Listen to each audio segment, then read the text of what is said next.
Leviticus 1.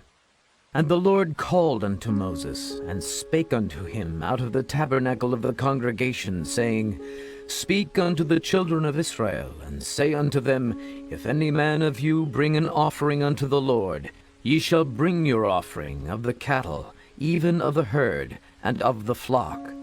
If his offering be a burnt sacrifice of the herd, let him offer a male without blemish. He shall offer it of his own voluntary will at the door of the tabernacle of the congregation before the Lord. And he shall put his hand upon the head of the burnt offering, and it shall be accepted for him to make atonement for him. And he shall kill the bullock before the Lord, and the priests, Aaron's sons, shall bring the blood, and sprinkle the blood round about upon the altar that is by the door of the tabernacle of the congregation. And he shall flay the burnt offering, and cut it into his pieces. And the sons of Aaron the priest shall put fire upon the altar, and lay the wood in order upon the fire. And the priests, Aaron's sons, shall lay the parts, the head and the fat, in order upon the wood that is on the fire which is upon the altar. But his inwards and his legs shall he wash in water, and the priest shall burn all on the altar, to be a burnt sacrifice, an offering made by fire, a sweet savor unto the Lord. And if his offering be of the flocks, namely of the sheep or of the goats, for a burnt sacrifice, he shall bring it a male without blemish. And he shall kill it on the side of the altar northward before the Lord. And the priests, Aaron's sons, shall sprinkle his blood round about upon the altar. And he shall cut it into his pieces, with his head and his fat. And the priest shall lay them in order on the wood that is on the fire which is upon the altar. But he shall wash the inwards and the legs with water, and the priest shall bring it all, and burn it upon the altar. It is a burnt sacrifice, an offering made by fire, of a sweet savor unto the Lord. And if the burnt sacrifice for his offering to the Lord be of fowls, then he shall bring his offering of turtle doves, or of young pigeons. And the priest shall bring it unto the altar, and wring off its head, and burn it on the altar. And the blood thereof shall be wrung out at the side of the altar. And he shall pluck away his crop with his feathers, and cast it beside the altar on the east part, by the place of the ashes. And he shall cleave it with the wings thereof, but shall not divide it asunder. And the priest shall burn it upon the altar, upon the wood that is upon the fire. It is a burnt sacrifice, an offering made by fire, of a sweet savor unto the Lord. Leviticus 2. And when any will offer a meat offering unto the Lord, his offering shall be of fine flour, and he shall pour oil upon it, and put frankincense thereon, and he shall bring it to Aaron's sons the priests. And he shall take thereout his handful of the flour thereof, and of the oil thereof, with all the frankincense thereof. And the priest shall burn the memorial of it upon the altar, to be an offering made by fire, of a sweet savor unto the Lord. And the remnant of the meat offering shall be Aaron's and his sons. It is a thing most holy of the offerings of the Lord made by fire. And if thou bring an oblation of a meat offering baken in the oven, it shall be unleavened cakes of fine flour mingled with oil, or unleavened wafers anointed with oil. And if thy oblation be a meat offering baken in a pan, it shall be of fine flour unleavened, mingled with oil. Thou shalt part it in pieces, and pour oil thereon. It is a meat offering. And if thy oblation be a meat offering baken in the frying pan, it shall be made of fine flour with oil.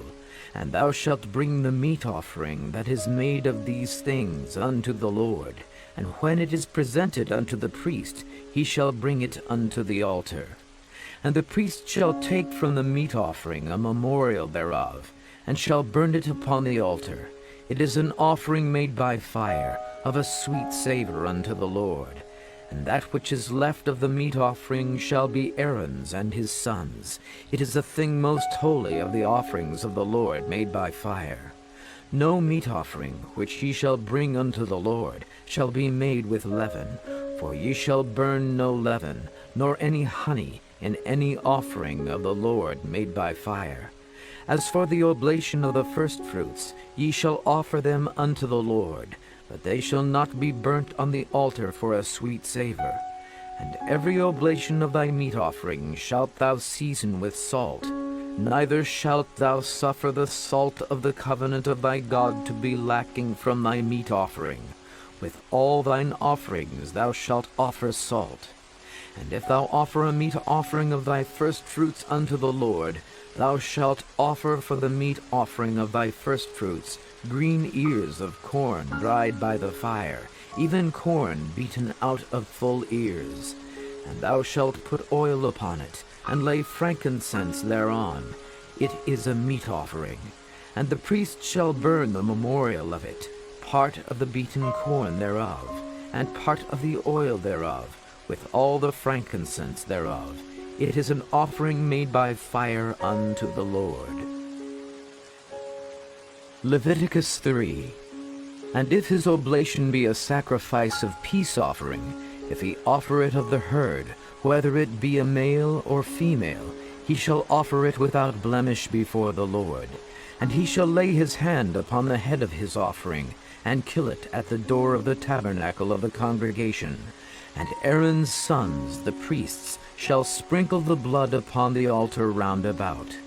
And he shall offer of the sacrifice of the peace offering an offering made by fire unto the Lord, the fat that covereth the inwards, and all the fat that is upon the inwards, and the 2 kidneys, and the fat that is on them, which is by the flanks, and the caul above the liver, with the kidneys. It shall he take away.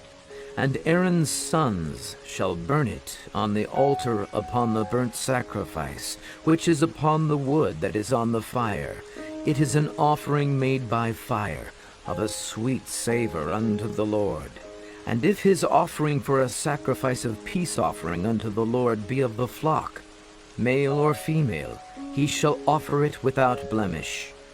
If he offer a lamb for his offering, then shall he offer it before the Lord, and he shall lay his hand upon the head of his offering, and kill it before the tabernacle of the congregation.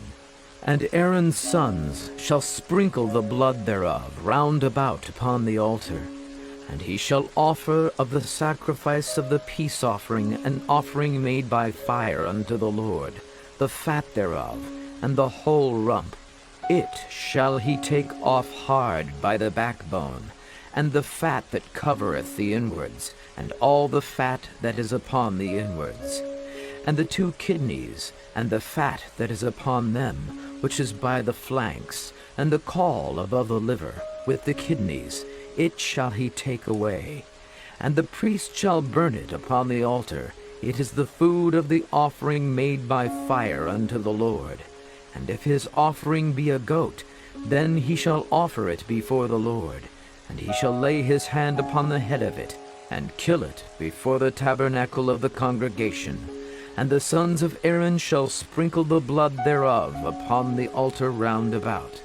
And he shall offer thereof his offering, even an offering made by fire unto the Lord, the fat that covereth the inwards, and all the fat that is upon the inwards, and the 2 kidneys, and the fat that is upon them, which is by the flanks, and the caul above the liver with the kidneys. It shall he take away. And the priest shall burn them upon the altar. It is the food of the offering made by fire for a sweet savor. All the fat is the Lord's. It shall be a perpetual statute for your generations throughout all your dwellings, that ye eat neither fat nor blood. Leviticus 4. And the Lord spake unto Moses, saying, Speak unto the children of Israel, saying, If a soul shall sin through ignorance against any of the commandments of the Lord concerning things which ought not to be done, and shall do against any of them, if the priest that is anointed do sin according to the sin of the people, Then let him bring for his sin, which he hath sinned, a young bullock without blemish unto the Lord for a sin offering. And he shall bring the bullock unto the door of the tabernacle of the congregation before the Lord, and shall lay his hand upon the bullock's head, and kill the bullock before the Lord. And the priest that is anointed shall take of the bullock's blood, and bring it to the tabernacle of the congregation. And the priest shall dip his finger in the blood, and sprinkle of the blood 7 times before the Lord, before the veil of the sanctuary. And the priest shall put some of the blood upon the horns of the altar of sweet incense before the Lord, which is in the tabernacle of the congregation, and shall pour all the blood of the bullock at the bottom of the altar of the burnt offering, which is at the door of the tabernacle of the congregation.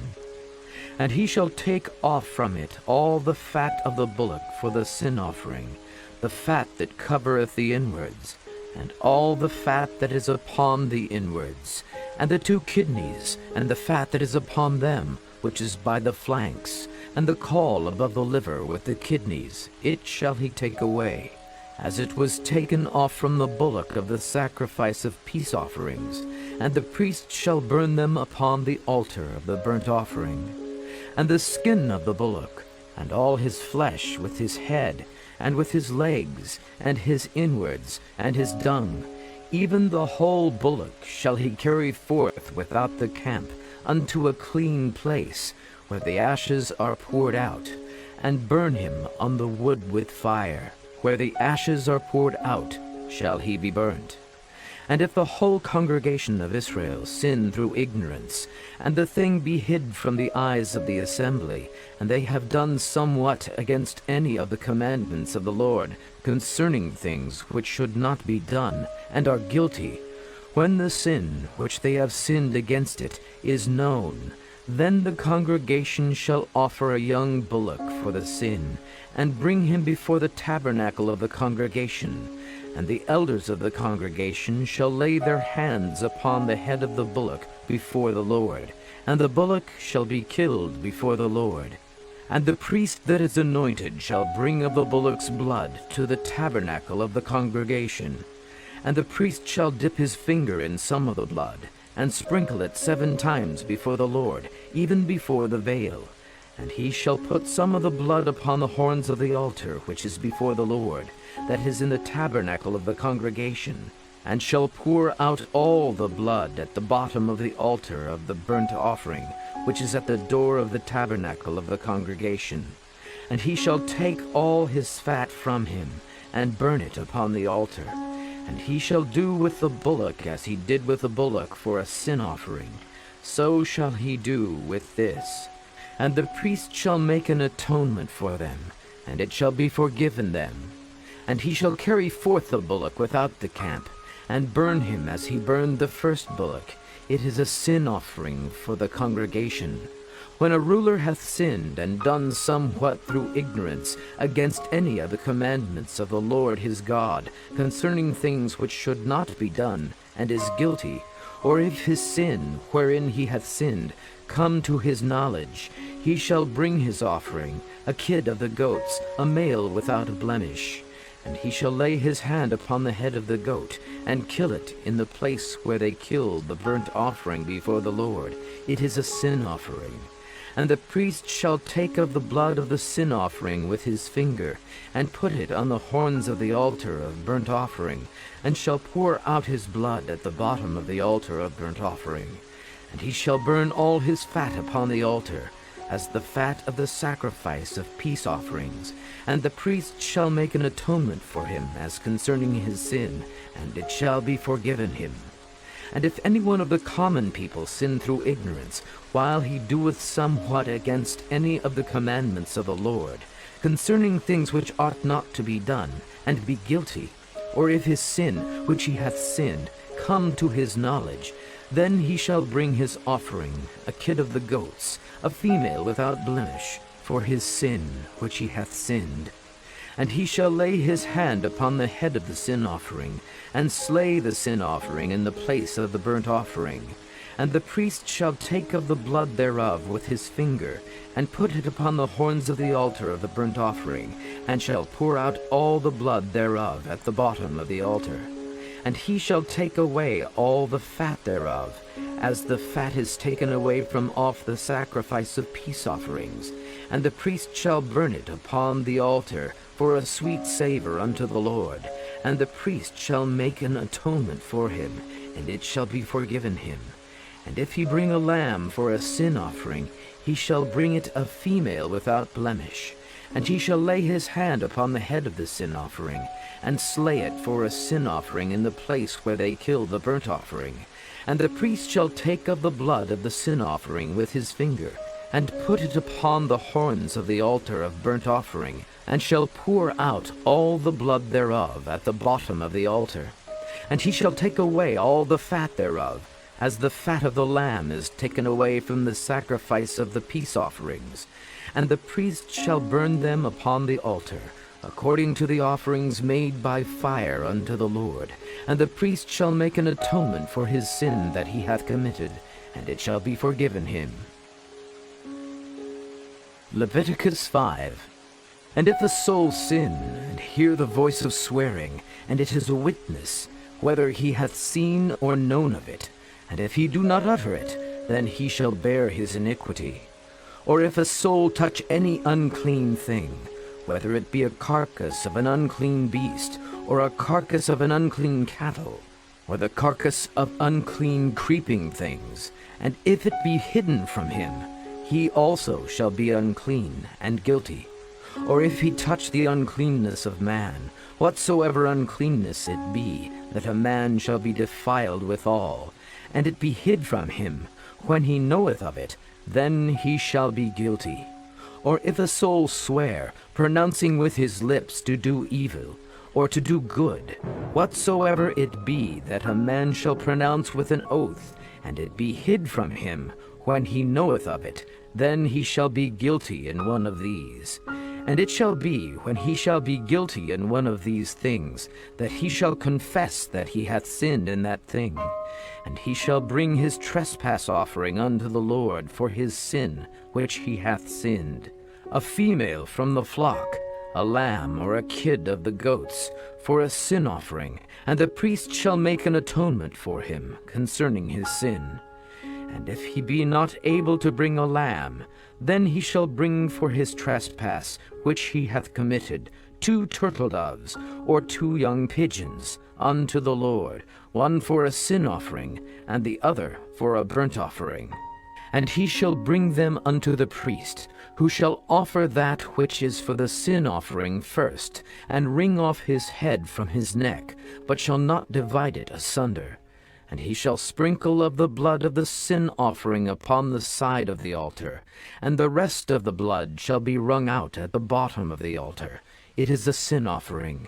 And he shall offer the second for a burnt offering, according to the manner. And the priest shall make an atonement for him for his sin which he hath sinned, and it shall be forgiven him. But if he be not able to bring 2 turtle-doves, or 2 young pigeons, then he that sinned shall bring for his offering the 10th part of an ephah of fine flour for a sin offering. He shall put no oil upon it, neither shall he put any frankincense thereon, for it is a sin offering. Then shall he bring it to the priest, and the priest shall take his handful of it, even a memorial thereof, and burn it on the altar, according to the offerings made by fire unto the Lord. It is a sin offering. And the priest shall make an atonement for him as touching his sin that he hath sinned in one of these, and it shall be forgiven him. And the remnant shall be the priest's as a meat offering. And the Lord spake unto Moses, saying, If a soul commit a trespass, and sin through ignorance, in the holy things of the Lord, then he shall bring for his trespass unto the Lord a ram without blemish out of the flocks, with thy estimation by shekels of silver, after the shekel of the sanctuary, for a trespass offering. And he shall make amends for the harm that he hath done in the holy thing, and shall add the 5th part thereto, and give it unto the priest. And the priest shall make an atonement for him with the ram of the trespass offering, and it shall be forgiven him. And if a soul sin and commit any of these things which are forbidden to be done by the commandments of the Lord, though he wist it not, yet is he guilty, and shall bear his iniquity. And he shall bring a ram without blemish out of the flock, with thy estimation, for a trespass offering unto the priest. And the priest shall make an atonement for him concerning his ignorance, wherein he erred, and wist it not, and it shall be forgiven him. It is a trespass offering. He hath certainly trespassed against the Lord. Leviticus 6. And the Lord spake unto Moses, saying, If a soul sin and commit trespass against the Lord, and lie unto his neighbor in that which was delivered him to keep, or in fellowship, or in a thing taken away by violence, or hath deceived his neighbor, or hath found that which was lost, and lieth concerning it, and sweareth falsely, in any of all these that a man doeth, sinning therein, then it shall be, because he hath sinned, and is guilty, that he shall restore that which he took violently away, or the thing which he hath deceitfully gotten, or that which was delivered him to keep, or the lost thing which he found, or all that about which he hath sworn falsely. He shall even restore it in the principal, and shall add the 5th part more thereto, and give it unto him to whom it appertaineth in the day of his trespass offering. And he shall bring his trespass offering unto the Lord, a ram without blemish out of the flock, with thy estimation, for a trespass offering unto the priest. And the priest shall make an atonement for him before the Lord, and it shall be forgiven him for anything of all that he hath done in trespassing therein. And the Lord spake unto Moses, saying, Command Aaron and his sons, saying, This is the law of the burnt offering. It is the burnt offering because of the burning upon the altar all night unto the morning, and the fire of the altar shall be burning in it. And the priest shall put on his linen garment, and his linen breeches shall he put upon his flesh, and take up the ashes which the fire hath consumed with the burnt offering on the altar, and he shall put them beside the altar. And he shall put off his garments, and put on other garments, and carry forth the ashes without the camp unto a clean place. And the fire upon the altar shall be burning in it. It shall not be put out. And the priest shall burn wood on it every morning, and lay the burnt offering in order upon it. And he shall burn thereon the fat of the peace offerings. The fire shall ever be burning upon the altar. It shall never go out. And this is the law of the meat offering. The sons of Aaron shall offer it before the Lord, before the altar. And he shall take of it his handful, of the flour of the meat offering, and of the oil thereof, and all the frankincense which is upon the meat offering, and shall burn it upon the altar for a sweet savor, even the memorial of it unto the Lord. And the remainder thereof shall Aaron and his sons eat. With unleavened bread shall it be eaten in the holy place. In the court of the tabernacle of the congregation they shall eat it. It shall not be baken with leaven. I have given it unto them for their portion of my offerings made by fire.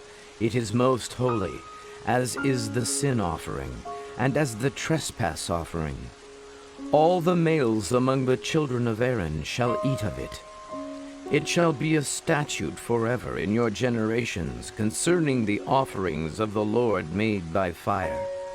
Every one that toucheth them shall be holy. And the Lord spake unto Moses, saying, This is the offering of Aaron and his sons, which they shall offer unto the Lord in the day when he is anointed. The 10th part of an ephah of fine flour for a meat offering perpetual, half of it in the morning, and half thereof at night. In a pan it shall be made with oil, and when it is baken thou shalt bring it in. And the baken pieces of the meat offering shalt thou offer for a sweet savor unto the Lord. And the priest of his sons that is anointed in his stead shall offer it. It is a statute forever unto the Lord. It shall be wholly burnt. For every meat offering for the priest shall be wholly burnt. It shall not be eaten. And the Lord spake unto Moses, saying, Speak unto Aaron and to his sons, saying, This is the law of the sin offering. In the place where the burnt offering is killed shall the sin offering be killed before the Lord. It is most holy. The priest that offer it for sin shall eat it. In the holy place shall it be eaten, in the court of the tabernacle of the congregation. Whatsoever shall touch the flesh thereof shall be holy. And when there is sprinkled of the blood thereof upon any garment, thou shalt wash that whereon it was sprinkled in the holy place. But the earthen vessel wherein it is sodden shall be broken, and if it be sodden in a brazen pot, it shall be both scoured and rinsed in water. All the males among the priests shall eat thereof. It is most holy. And no sin offering, whereof any of the blood is brought into the tabernacle of the congregation to reconcile withal in the holy place, shall be eaten. It shall be burnt in the fire. Leviticus 7. Likewise, this is the law of the trespass offering. It is most holy. In the place where they kill the burnt offering shall they kill the trespass offering, and the blood thereof shall he sprinkle round about upon the altar. And he shall offer of it all the fat thereof, the rump, and the fat that covereth the inwards, and the 2 kidneys, and the fat that is on them, which is by the flanks, and the caul that is above the liver, with the kidneys, it shall he take away. And the priest shall burn them upon the altar for an offering made by fire unto the Lord. It is a trespass offering. Every male among the priests shall eat thereof. It shall be eaten in the holy place. It is most holy. As the sin offering is, so is the trespass offering. There is one law for them. The priest that maketh atonement therewith shall have it.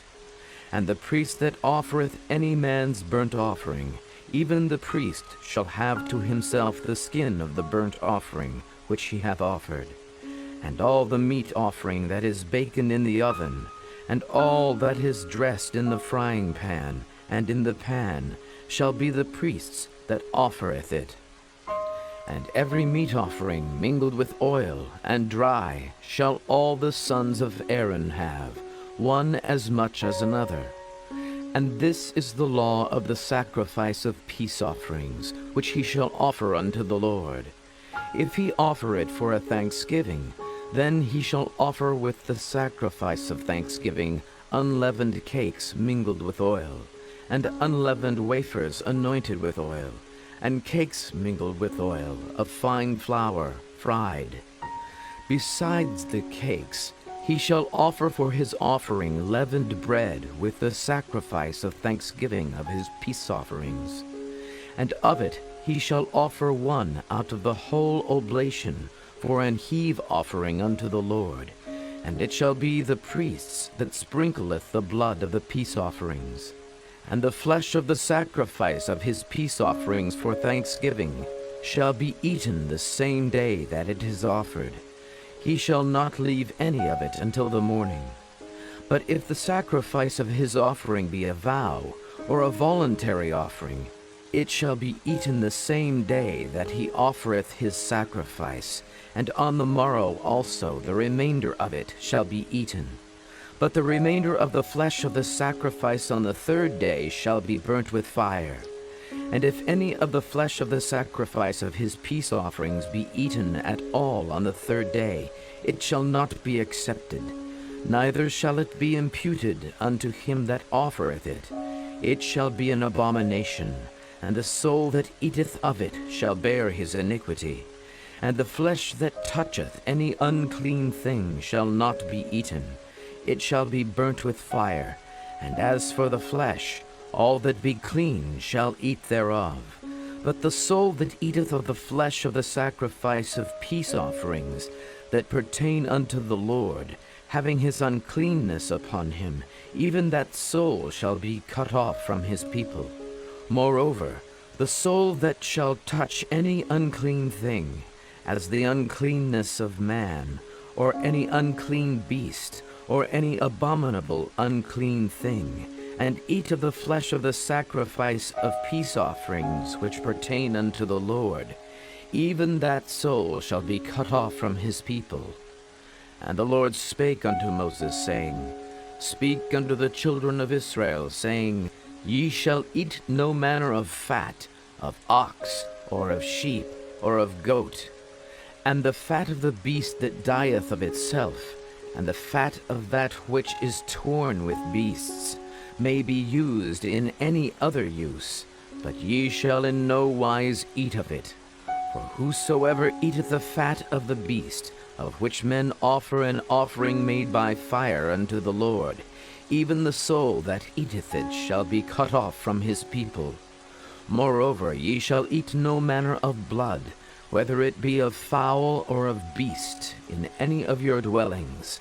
Whatsoever soul it be that eateth any manner of blood, even that soul shall be cut off from his people.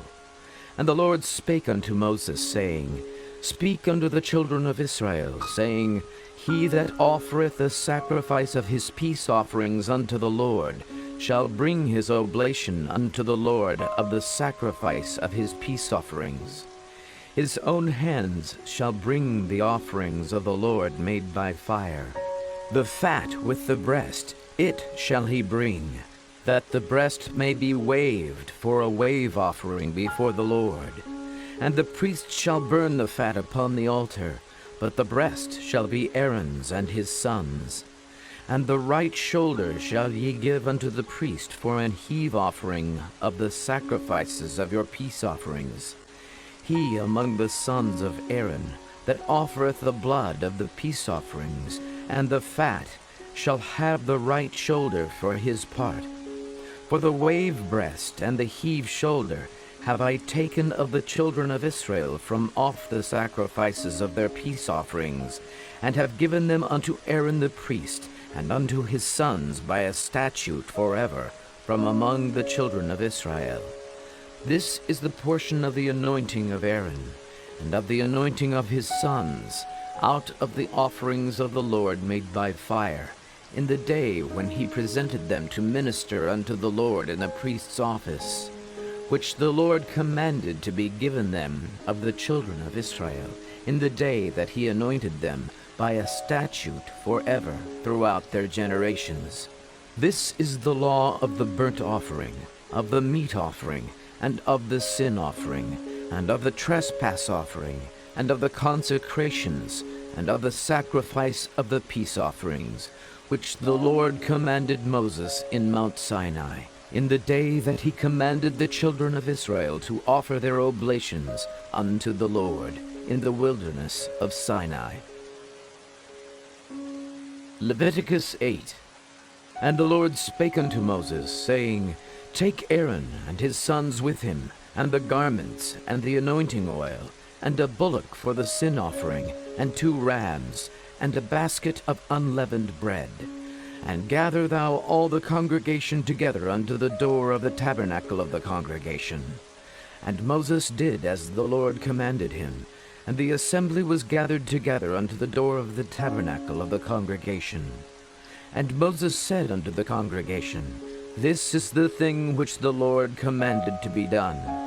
And Moses brought Aaron and his sons, and washed them with water. And he put upon him the coat, and girded him with the girdle, and clothed him with the robe, and put the ephod upon him. And he girded him with the curious girdle of the ephod, and bound it unto him therewith. And he put the breastplate upon him. Also he put in the breastplate the Urim and the Thummim. And he put the mitre upon his head. Also upon the mitre, even upon his forefront, did he put the golden plate, the holy crown, as the Lord commanded Moses.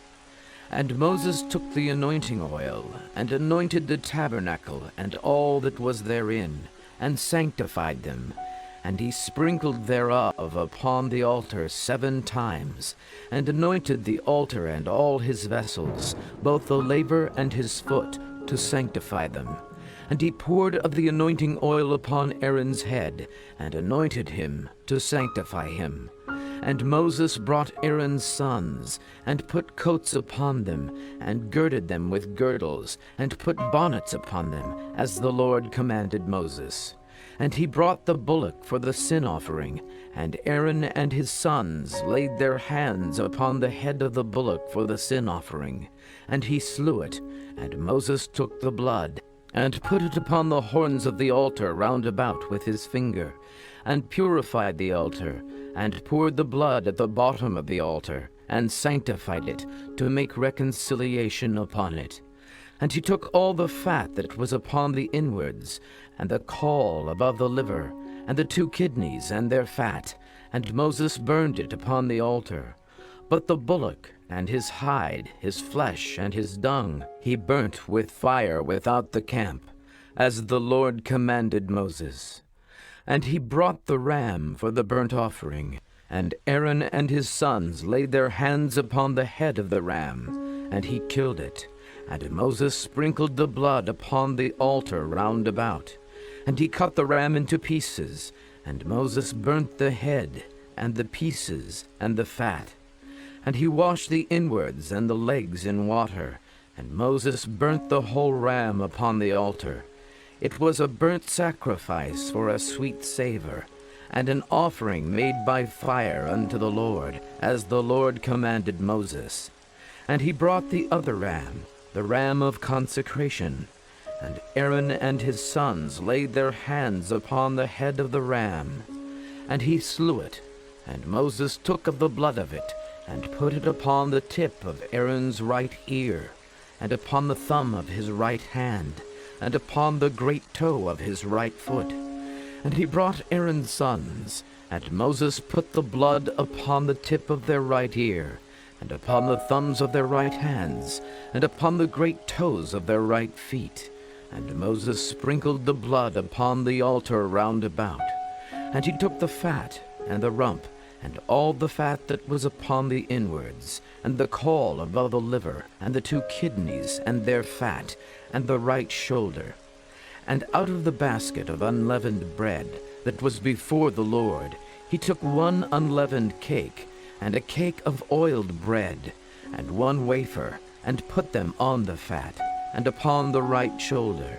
And he put all upon Aaron's hands, and upon his sons' hands, and waved them for a wave offering before the Lord.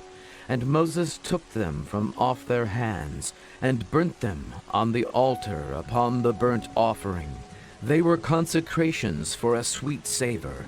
It is an offering made by fire unto the Lord. And Moses took the breast, and waved it for a wave offering before the Lord. For of the ram of consecration it was Moses' part, as the Lord commanded Moses. And Moses took of the anointing oil and of the blood which was upon the altar, and sprinkled it upon Aaron, and upon his garments, and upon his sons, and upon his sons' garments with him, and sanctified Aaron, and his garments, and his sons garments with him.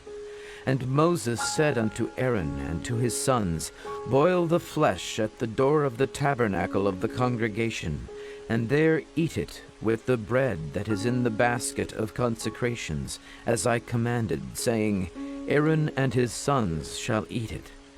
And that which remaineth of the flesh and of the bread shall ye burn with fire, and ye shall not go out of the door of the tabernacle of the congregation in 7 days, until the days of your consecration be at an end. For 7 days shall he consecrate you. As he hath done this day, so the Lord hath commanded to do, to make an atonement for you. Therefore shall ye abide at the door of the tabernacle of the congregation day and night 7 days, and keep the charge of the Lord, that ye die not, for so I am commanded. So Aaron and his sons did all things which the Lord commanded by the hand of Moses. Leviticus 9. And it came to pass on the 8th day, that Moses called Aaron and his sons and the elders of Israel. And he said unto Aaron, Take thee a young calf for a sin offering, and a ram for a burnt offering, without blemish, and offer them before the Lord. And unto the children of Israel thou shalt speak, saying, Take ye a kid of the goats for a sin offering, and a calf and a lamb, both of the first year, without blemish, for a burnt offering. Also a bullock and a ram for peace offerings, to sacrifice before the Lord, and a meat offering mingled with oil. For today the Lord will appear unto you. And they brought that which Moses commanded before the tabernacle of the congregation. And all the congregation drew near and stood before the Lord. And Moses said, This is the thing which the Lord commanded that ye should do, and the glory of the Lord shall appear unto you. And Moses said unto Aaron, Go unto the altar, and offer thy sin offering, and thy burnt offering, and make an atonement for thyself, and for the people, and offer the offering of the people, and make an atonement for them, as the Lord commanded. Aaron therefore went unto the altar, and slew the calf of the sin offering, which was for himself. And the sons of Aaron brought the blood unto him, and he dipped his finger in the blood, and put it upon the horns of the altar, and poured out the blood at the bottom of the altar. But the fat and the kidneys and the caul above the liver of the sin offering he burnt upon the altar, as the Lord commanded Moses. And the flesh and the hide he burnt with fire without the camp. And he slew the burnt offering, and Aaron's sons presented unto him the blood, which he sprinkled round about upon the altar. And they presented the burnt offering unto him, with the pieces thereof, and the head, and he burnt them upon the altar. And he did wash the inwards and the legs, and burnt them upon the burnt offering on the altar.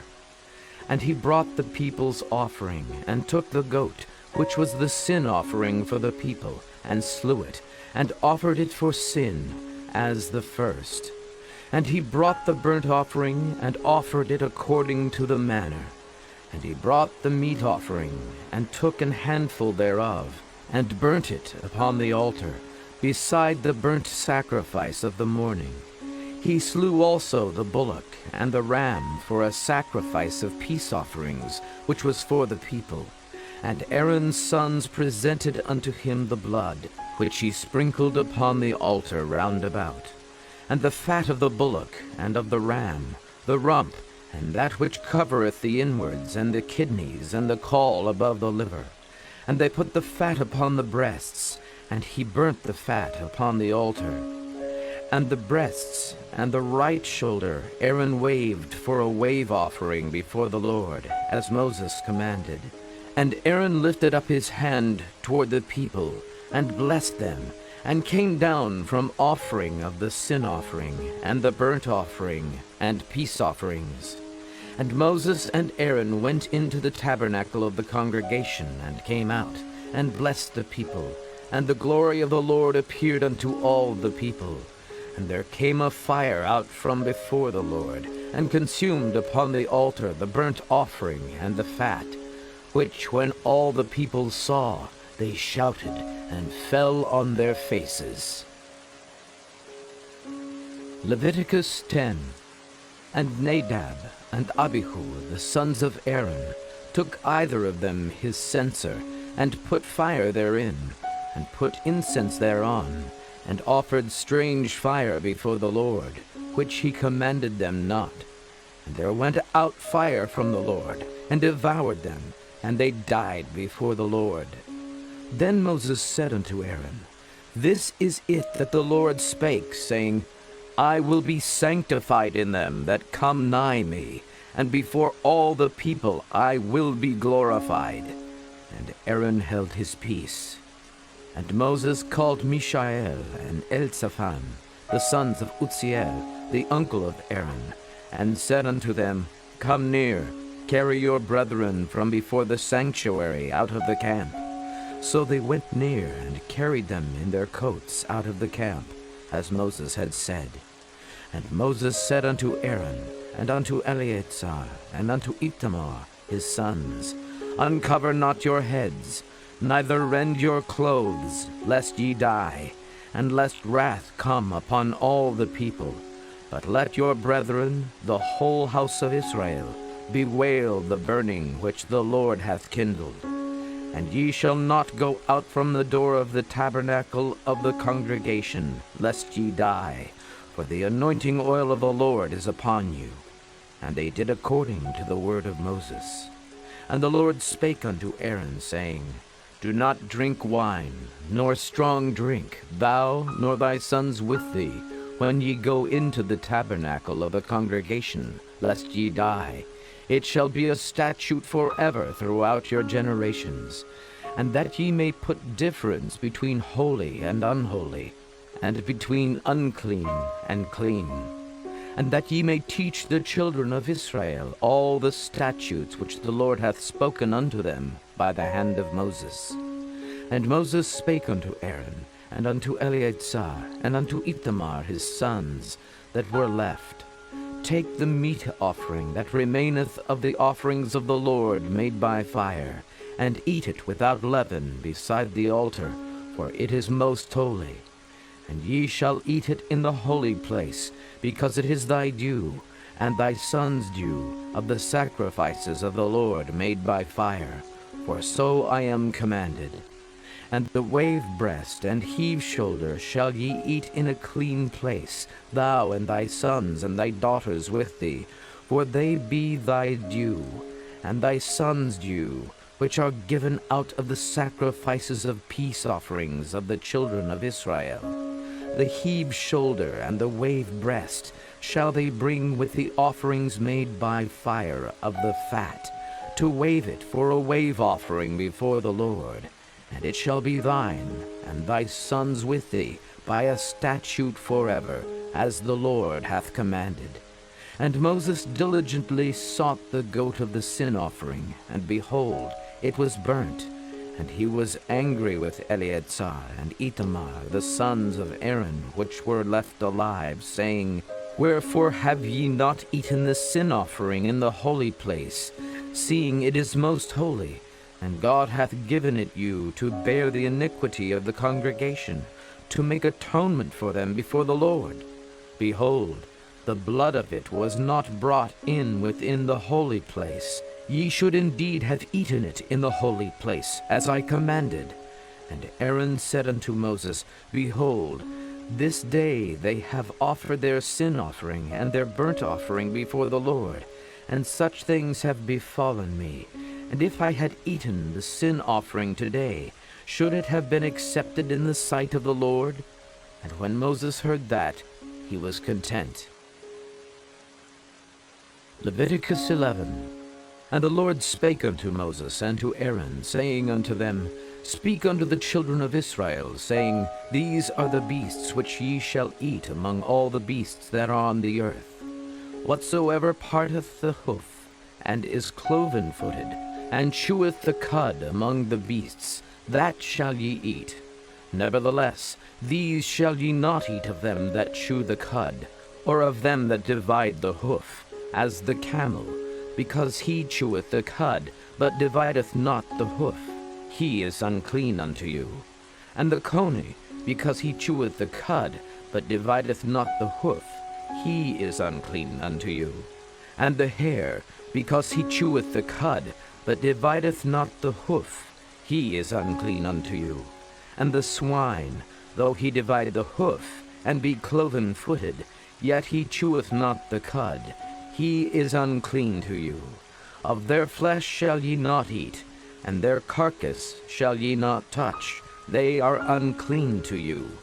These shall ye eat of all that are in the waters, whatsoever hath fins and scales in the waters, in the seas, and in the rivers, them shall ye eat. And all that have not fins and scales in the seas and in the rivers, of all that move in the waters, and of any living thing which is in the waters, they shall be an abomination unto you. They shall be even an abomination unto you. Ye shall not eat of their flesh, but ye shall have their carcasses in abomination. Whatsoever hath no fins nor scales in the waters, that shall be an abomination unto you. And these are they which ye shall have in abomination among the fowls. They shall not be eaten. They are an abomination: the eagle, and the ossifrage, and the osprey, and the vulture, and the kite after his kind, every raven after his kind, and the owl, and the nighthawk, and the cuckoo, and the hawk after his kind, and the little owl, and the cormorant, and the great owl, and the swan, and the pelican, and the gier eagle, and the stork, and the heron after her kind, and the lapwing, and the bat. All fowls that creep, going upon all fours, shall be an abomination unto you. Yet these may ye eat of every flying, creeping thing that goeth upon all four, which have legs above their feet, to leap withal upon the earth.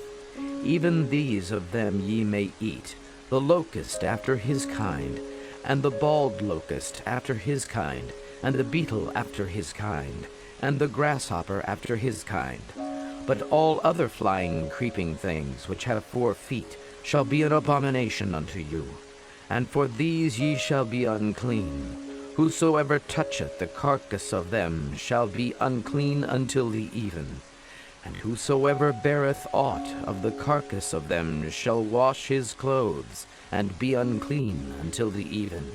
The carcasses of every beast which divideth the hoof, and is not cloven-footed, nor cheweth the cud, are unclean unto you. Every one that toucheth them shall be unclean. And whatsoever goeth upon his paws, among all manner of beasts that go on all 4, those are unclean unto you. Whoso toucheth their carcass shall be unclean until the even. And he that beareth the carcass of them shall wash his clothes, and be unclean until the even. They are unclean unto you. These also shall be unclean unto you among the creeping things that creep upon the earth: the weasel, and the mouse, and the tortoise after his kind, and the ferret, and the chameleon, and the lizard, and the snail, and the mole. These are unclean to you among all that creep. Whosoever doth touch them, when they be dead, shall be unclean until the even. And upon whatsoever any of them, when they are dead, doth fall, it shall be unclean, whether it be any vessel of wood, or raiment, or skin, or sack, whatsoever vessel it be, wherein any work is done, it must be put into water, and it shall be unclean until the even. So it shall be cleansed. And every earthen vessel whereinto any of them falleth, whatsoever is in it shall be unclean, and ye shall break it. Of all meat which may be eaten, that on which such water cometh shall be unclean, and all drink that may be drunk in every such vessel shall be unclean. And everything whereupon any part of their carcass falleth shall be unclean, whether it be oven, or ranges, for pots. They shall be broken down, for they are unclean, and shall be unclean unto you. Nevertheless, a fountain or pit, wherein there is plenty of water, shall be clean, but that which toucheth their carcass shall be unclean. And if any part of their carcass fall upon any sowing seed which is to be sown, it shall be clean. But if any water be put upon the seed, and any part of their carcass fall thereon, it shall be unclean unto you. And if any beast, of which ye may eat, die, he that toucheth the carcass thereof shall be unclean until the even. And he that eateth of the carcass of it shall wash his clothes, and be unclean until the even. He also that beareth the carcass of it shall wash his clothes, and be unclean until the even. And every creeping thing that creepeth upon the earth shall be an abomination, it shall not be eaten.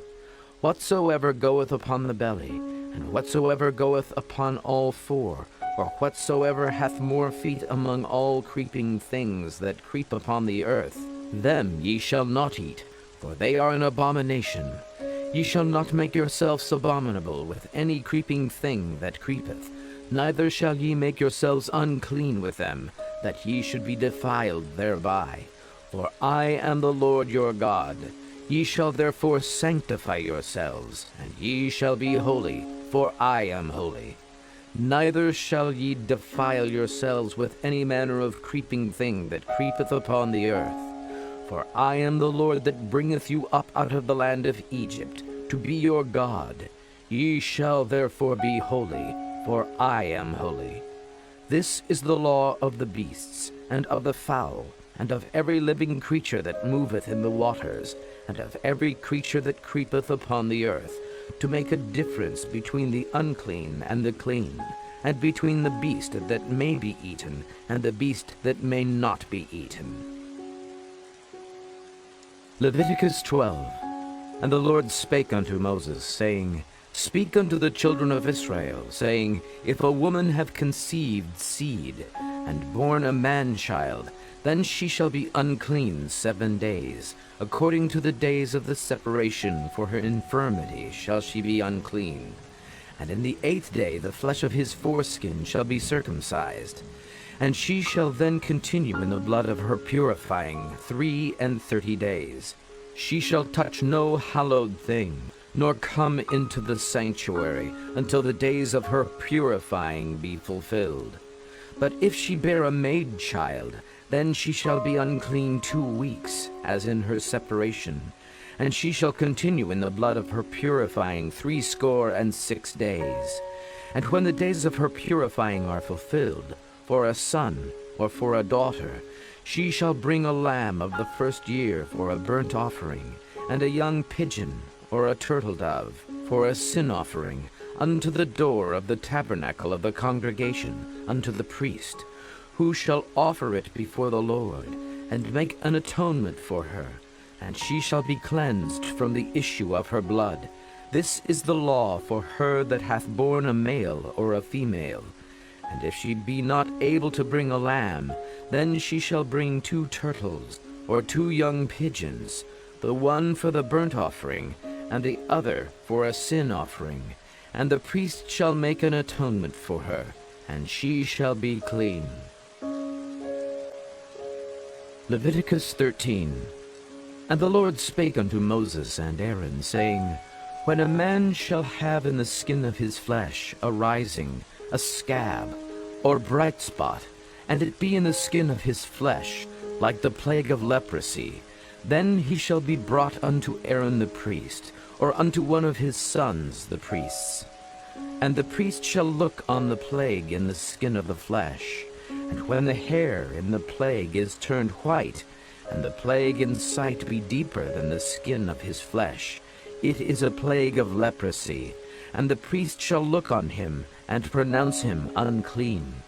If the bright spot be white in the skin of his flesh, and in the sight be not deeper than the skin, and the hair thereof be not turned white, then the priest shall shut up him that hath the plague 7 days, and the priest shall look on him the 7th day.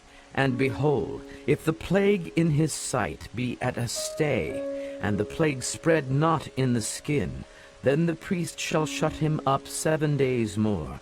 And the priest shall look on him again the 7th day.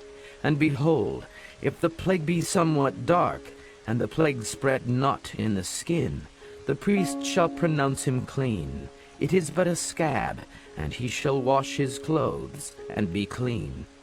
But if the scab spread much abroad in the skin, after that he hath been seen of the priest for his cleansing, he shall be seen of the priest again. And if the priest see that, behold, the scab spreadeth in the skin, then the priest shall pronounce him unclean. It is a leprosy. When the plague of leprosy is in a man, then he shall be brought unto the priest, and the priest shall see him. And behold, if the rising be white in the skin, and it have turned the hair white, and there be quick raw flesh in the rising, it is an old leprosy in the skin of his flesh, and the priest shall pronounce him unclean, and shall not shut him up, for he is unclean. And if a leprosy break out abroad in the skin, and the leprosy cover all the skin of him that hath the plague, from his head even to his foot, wheresoever the priest looketh, then the priest shall consider, and behold, if the leprosy have covered all his flesh, he shall pronounce him clean that hath the plague. It is all turned white, he is clean. But when raw flesh appeareth in him, he shall be unclean. And the priest shall see the raw flesh, and pronounce him to be unclean. For the raw flesh is unclean, it is a leprosy. Or if the raw flesh turn again, and be changed unto white, he shall come unto the priest. And the priest shall see him, and behold, if the plague be turned into white, then the priest shall pronounce him clean, that hath the plague. He is clean.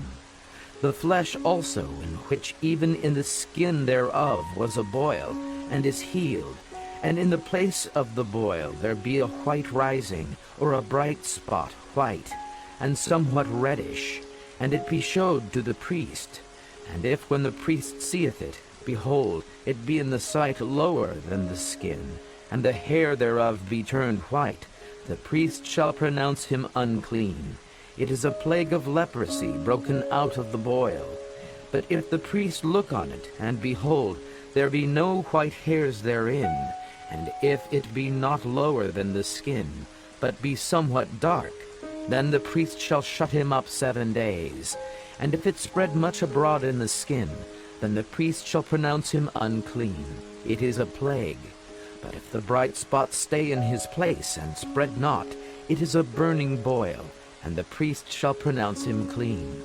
Or if there be any flesh in the skin whereof there is a hot burning, and the quick flesh that burneth have a white bright spot, somewhat reddish or white, then the priest shall look upon it, and behold, if the hair in the bright spot be turned white, and it be in sight deeper than the skin, it is a leprosy broken out of the burning. Wherefore the priest shall pronounce him unclean. It is the plague of leprosy. But if the priest look on it, and behold, there be no white hair in the bright spot, and it be no lower than the other skin, but be somewhat dark, then the priest shall shut him up 7 days. And the priest shall look upon him the 7th day. And if it be spread much abroad in the skin, then the priest shall pronounce him unclean. It is the plague of leprosy. And if the bright spot stay in his place, and spread not in the skin, but it be somewhat dark, it is a rising of the burning, and the priest shall pronounce him clean, for it is an inflammation of the burning. If a man or woman have a plague upon the head or the beard, then the priest shall see the plague, and behold, if it be in sight deeper than the skin, and there be in it a yellow thin hair, then the priest shall pronounce him unclean. It is a dry scald, even a leprosy upon the head or beard. And if the priest look on the plague of the scald, and behold, it be not in sight deeper than the skin, and that there is no black hair in it, then the priest shall shut up him that hath the plague of the scald 7 days. And in the 7th day the priest shall look on the plague, and behold, if the scald spread not, and there be in it no yellow hair, and the scald be not in sight deeper than the skin, he shall be shaven, but the scald shall he not shave. And the priest shall shut up him that hath the scald 7 days more. And in the 7th day the priest shall look on the scald, and behold, if the scald be not spread in the skin, nor be in sight deeper than the skin, then the priest shall pronounce him clean, and he shall wash his clothes, and be clean. But if the scald spread much in the skin after his cleansing, then the priest shall look on him, and behold, if the scald be spread in the skin, the priest shall not seek for yellow hair. he is unclean. But if the skull be in his sight at a stay, and that there is black hair grown up therein, the skull is healed, he is clean, and the priest shall pronounce him clean.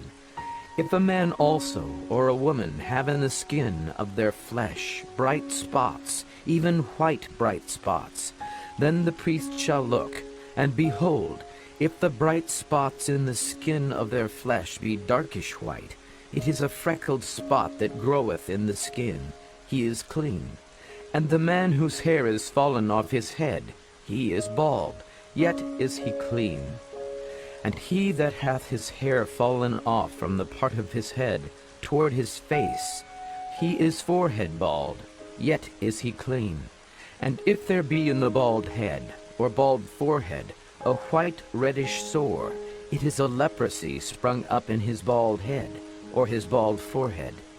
Then the priest shall look upon it, and behold, if the rising of the sore be white reddish in his bald head, or in his bald forehead, as the leprosy appeareth in the skin of the flesh, he is a leprous man, he is unclean. The priest shall pronounce him utterly unclean. His plague is in his head. And the leper in whom the plague is, his clothes shall be rent, and his head bare, and he shall put a covering upon his upper lip, and shall cry, Unclean, unclean. All the days wherein the plague shall be in him, he shall be defiled. He is unclean. He shall dwell alone. Without the camp shall his habitation be. The garment also that the plague of leprosy is in, whether it be a woolen garment or a linen garment, whether it be in the warp or woof, of linen or of woolen, whether in a skin or in anything made of skin, and if the plague be greenish or reddish in the garment, or in the skin, either in the warp or in the woof, or in anything of skin, it is a plague of leprosy, and shall be showed unto the priest. And the priest shall look upon the plague, and shut up it that hath the plague 7 days. And he shall look on the plague on the 7th day. If the plague be spread in the garment, either in the warp, or in the woof, or in a skin, or in any work that is made of skin, the plague is a fretting leprosy, it is unclean. He shall therefore burn that garment, whether warp or woof, in woolen or in linen, or anything of skin wherein the plague is, for it is a fretting leprosy, it shall be burnt in the fire.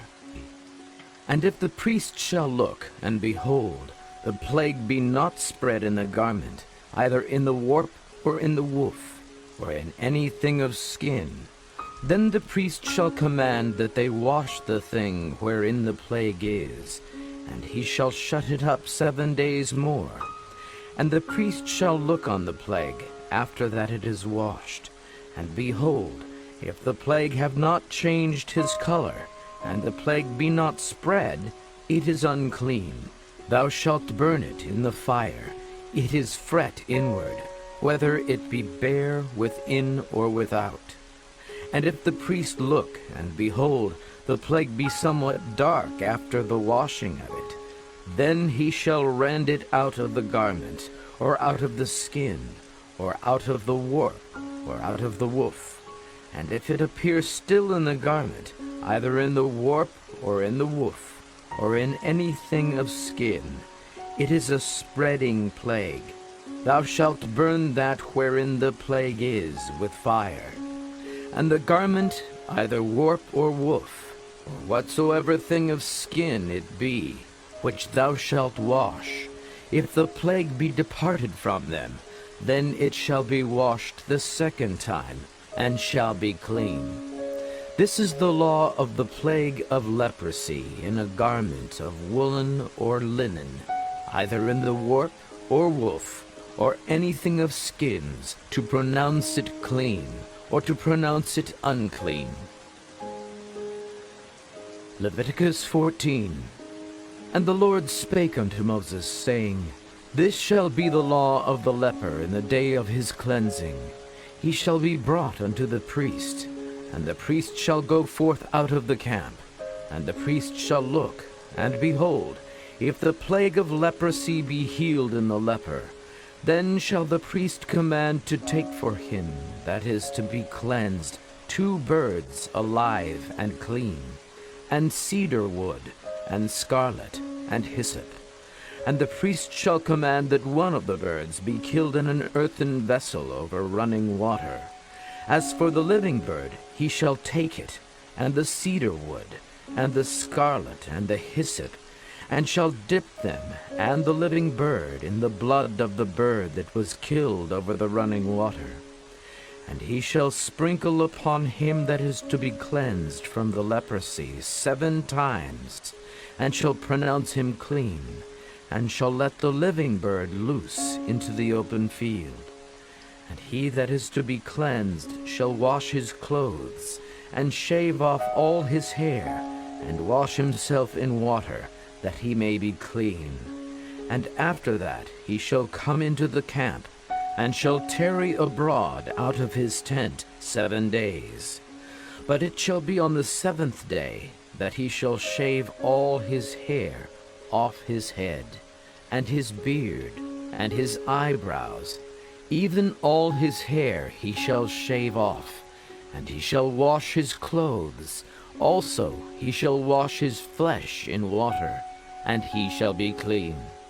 And on the 8th day he shall take 2 he-lambs without blemish, and 1 ewe-lamb of the 1st year without blemish, and 3/10 deals of fine flour for a meat offering, mingled with oil, and 1 log of oil. And the priest that maketh him clean shall present the man that is to be made clean, and those things before the Lord, at the door of the tabernacle of the congregation. And the priest shall take 1 he-lamb, and offer him for a trespass offering, and the log of oil, and wave them for a wave offering before the Lord. And he shall slay the lamb in the place where he shall kill the sin offering and the burnt offering in the holy place. For as the sin offering is the priest's, so is the trespass offering. It is most holy. And the priest shall take some of the blood of the trespass offering, and the priest shall put it upon the tip of the right ear of him that is to be cleansed, and upon the thumb of his right hand, and upon the great toe of his right foot. And the priest shall take some of the log of oil, and pour it into the palm of his own left hand. And the priest shall dip his right finger in the oil that is in his left hand, and shall sprinkle of the oil with his fingers 7 times before the Lord. And of the rest of the oil that is in his hand shall the priest put upon the tip of the right ear of him that is to be cleansed, and upon the thumb of his right hand, and upon the great toe of his right foot, upon the blood of the trespass offering. And the remnant of the oil that is in the priest's hand he shall pour upon the head of him that is to be cleansed, and the priest shall make an atonement for him before the Lord. And the priest shall offer the sin offering, and make an atonement for him that is to be cleansed from his uncleanness. And afterward he shall kill the burnt offering. And the priest shall offer the burnt offering and the meat offering upon the altar. And the priest shall make an atonement for him, and he shall be clean. And if he be poor, and cannot get so much, then he shall take 1 lamb for a trespass offering, to be waved, to make an atonement for him, and 1/10 deal of fine flour mingled with oil for a meat offering, and a log of oil, and 2 turtle doves, or 2 young pigeons, such as he is able to get. And the one shall be a sin offering, and the other a burnt offering. And he shall bring them on the 8th day for his cleansing unto the priest, unto the door of the tabernacle of the congregation before the Lord. And the priest shall take the lamb of the trespass offering, and the log of oil, and the priest shall wave them for a wave offering before the Lord. And he shall kill the lamb of the trespass offering. And the priest shall take some of the blood of the trespass offering, and put it upon the tip of the right ear of him that is to be cleansed, and upon the thumb of his right hand, and upon the great toe of his right foot. And the priest shall pour of the oil into the palm of his own left hand, and the priest shall sprinkle with his right finger some of the oil that is in the left hand 7 times before the Lord. And the priest shall put of the oil that is in his hand upon the tip of the right ear of him that is to be cleansed, and upon the thumb of his right hand, and upon the great toe of his right foot, upon the place of the blood of the trespass offering. And the rest of the oil that is in the priest's hand he shall put upon the head of him that is to be cleansed, to make an atonement for him before the Lord. And he shall offer the one of the turtle doves, or of the young pigeons, such as he can get, even such as he is able to get, the one for a sin offering, and the other for a burnt offering, with the meat offering. And the priest shall make an atonement for him that is to be cleansed before the Lord. This is the law of him in whom is the plague of leprosy, whose hand is not able to get that which pertaineth to his cleansing. And the Lord spake unto Moses and unto Aaron, saying, When ye be come into the land of Canaan, which I give to you for a possession, and I put the plague of leprosy in a house of the land of your possession, and he that owneth the house shall come and tell the priest, saying, It seemeth to me there is, as it were, a plague in a house. Then the priest shall command that they empty the house before the priest go into it to see the plague, that all that is in the house be not made unclean. And afterward the priest shall go in to see the house. And he shall look on the plague, and behold, if the plague be in the walls of the house, with hollow strakes, greenish or reddish, which in sight are lower than the wall, then the priest shall go out of the house to the door of the house, and shut up the house 7 days. And the priest shall come again the 7th day, and shall look. And behold, if the plague be spread in the walls of the house, then the priest shall command that they take away the stones in which the plague is, and they shall cast them into an unclean place without the city. And he shall cause the house to be scraped within round about. And they shall pour out the dust that they scrape off without the city into an unclean place. And they shall take other stones, and put them in the place of those stones. And he shall take other mortar, and shall plaster the house. And if the plague come again, and break out in the house, after that he hath taken away the stones, and after he hath scraped the house, and after it is plastered, then the priest shall come and look, and behold, if the plague be spread in the house, it is a fretting leprosy in the house, it is unclean. And he shall break down the house, the stones of it, and the timber thereof, and all the mortar of the house, and he shall carry them forth out of the city into an unclean place. Moreover, he that goeth into the house all the while that it is shut up shall be unclean until the even. And he that lieth in the house shall wash his clothes, and he that eateth in the house shall wash his clothes. And if the priest shall come in and look upon it, and behold, the plague hath not spread in the house after the house was plastered, then the priest shall pronounce the house clean, because the plague is healed. And he shall take to cleanse the house 2 birds, and cedar wood, and scarlet, and hyssop. And he shall kill the one of the birds in an earthen vessel over running water. And he shall take the cedar wood, and the hyssop, and the scarlet, and the living bird, and dip them in the blood of the slain bird, and in the running water, and sprinkle the house 7 times. And he shall cleanse the house with the blood of the bird, and with the running water, and with the living bird, and with the cedar wood, and with the hyssop, and with the scarlet. But he shall let go the living bird out of the city into the open fields, and make an atonement for the house, and it shall be clean. This is the law for all manner of plague of leprosy and scald, and for the leprosy of a garment and of a house, and for a rising, and for a scab, and for a bright spot, to teach when it is unclean, and when it is clean. This is the law of leprosy. Leviticus 15.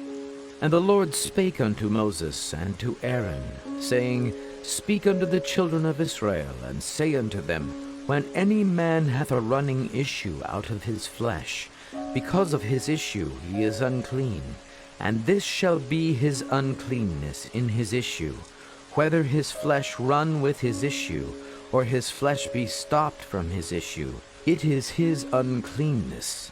Every bed whereon he lieth that hath the issue is unclean, and everything whereon he sitteth shall be unclean. And whosoever toucheth his bed shall wash his clothes, and bathe himself in water, and be unclean until the even. And he that sitteth on anything whereon he sat, that hath the issue, shall wash his clothes, and bathe himself in water, and be unclean until the even. And he that toucheth the flesh of him that hath the issue shall wash his clothes, and bathe himself in water, and be unclean until the even. And if he that hath the issue spit upon him that is clean, then he shall wash his clothes, and bathe himself in water, and be unclean until the even. And what saddle soever he rideth upon that hath the issue shall be unclean. And whosoever toucheth anything that was under him shall be unclean until the even. And he that beareth any of those things shall wash his clothes, and bathe himself in water, and be unclean until the even. And whomsoever he toucheth that hath the issue, and hath not rinsed his hands in water, he shall wash his clothes, and bathe himself in water, and be unclean until the even. And the vessel of earth that he toucheth, which hath the issue, shall be broken, and every vessel of wood shall be rinsed in water. And when he that hath an issue is cleansed of his issue, then he shall number to himself 7 days for his cleansing, and wash his clothes, and bathe his flesh in running water, and shall be clean. And on the 8th day he shall take to him 2 turtle doves, or 2 young pigeons, and come before the Lord unto the door of the tabernacle of the congregation, and give them unto the priest. And the priest shall offer them, the one for a sin offering, and the other for a burnt offering. And the priest shall make an atonement for him before the Lord for his issue. And if any man's seed of copulation go out from him, then he shall wash all his flesh in water, and be unclean until the even. And every garment and every skin whereon is the seed of copulation shall be washed with water, and be unclean until the even. The woman also with whom man shall lie with seed of copulation, they shall both bathe themselves in water, and be unclean until the even. And if a woman have an issue, and her issue in her flesh be blood, she shall be put apart 7 days, and whosoever toucheth her shall be unclean until the even. And everything that she lieth upon in her separation shall be unclean. Everything also that she sitteth upon shall be unclean. And whosoever toucheth her bed shall wash his clothes, and bathe himself in water, and be unclean until the even. And whosoever toucheth anything that she sat upon shall wash his clothes, and bathe himself in water, and be unclean until the even. And if it be on her bed, or on anything whereon she sitteth, when he toucheth it, he shall be unclean until the even. And if any man lie with her at all, and her flowers be upon him, he shall be unclean 7 days, and all the bed whereon he lieth shall be unclean. And if a woman have an issue of her blood many days out of the time of her separation, or if it run beyond the time of her separation, all the days of the issue of her uncleanness shall be as the days of her separation. She shall be unclean. Every bed whereon she lieth all the days of her issue shall be unto her as the bed of her separation. And whatsoever she sitteth upon shall be unclean, as the uncleanness of her separation. And whosoever toucheth those things shall be unclean, and shall wash his clothes, and bathe himself in water, and be unclean until the even. But if she be cleansed of her issue, then she shall number to herself 7 days, and after that she shall be clean. And on the 8th day she shall take unto her 2 turtles, or 2 young pigeons, and bring them unto the priest, to the door of the tabernacle of the congregation. And the priest shall offer the one for a sin offering, and the other for a burnt offering, and the priest shall make an atonement for her before the Lord, for the issue of her uncleanness. Thus shall ye separate the children of Israel from their uncleanness, that they die not in their uncleanness, when they defile my tabernacle that is among them. This is the law of him that hath an issue, and of him whose seed goeth from him, and is defiled therewith, and of her that is sick of her flowers, and of him that hath an issue, of the man, and of the woman, and of him that lieth with her that is unclean. Leviticus 16. And the Lord spake unto Moses after the death of the 2 sons of Aaron, when they offered before the Lord, and died. And the Lord said unto Moses, Speak unto Aaron thy brother, that he come not at all times into the holy place, within the veil before the mercy seat, which is upon the ark, that he die not, for I will appear in the cloud upon the mercy seat. Thus shall Aaron come into the holy place, with a young bullock for a sin offering, and a ram for a burnt offering. He shall put on the holy linen coat, and he shall have the linen breeches upon his flesh, and shall be girded with a linen girdle, and with the linen mitre shall he be attired. These are holy garments, therefore shall he wash his flesh in water, and so put them on. And he shall take of the congregation of the children of Israel 2 kids of the goats for a sin offering, and 1 ram for a burnt offering. And Aaron shall offer his bullock of the sin offering, which is for himself, and make an atonement for himself and for his house. And he shall take the 2 goats, and present them before the Lord at the door of the tabernacle of the congregation. And Aaron shall cast lots upon the 2 goats, 1 lot for the Lord, and the other lot for the scapegoat. And Aaron shall bring the goat upon which the Lord's lot fell, and offer him for a sin offering. But the goat on which the lot fell to be the scapegoat shall be presented alive before the Lord, to make an atonement with him, and to let him go for a scapegoat into the wilderness. And Aaron shall bring the bullock of the sin offering, which is for himself, and shall make an atonement for himself and for his house, and shall kill the bullock of the sin offering, which is for himself. And he shall take a censer full of burning coals of fire from off the altar before the Lord, and his hands full of sweet incense beaten small, and bring it within the veil. And he shall put the incense upon the fire before the Lord, that the cloud of the incense may cover the mercy seat that is upon the testimony, that he die not. And he shall take of the blood of the bullock, and sprinkle it with his finger upon the mercy seat eastward.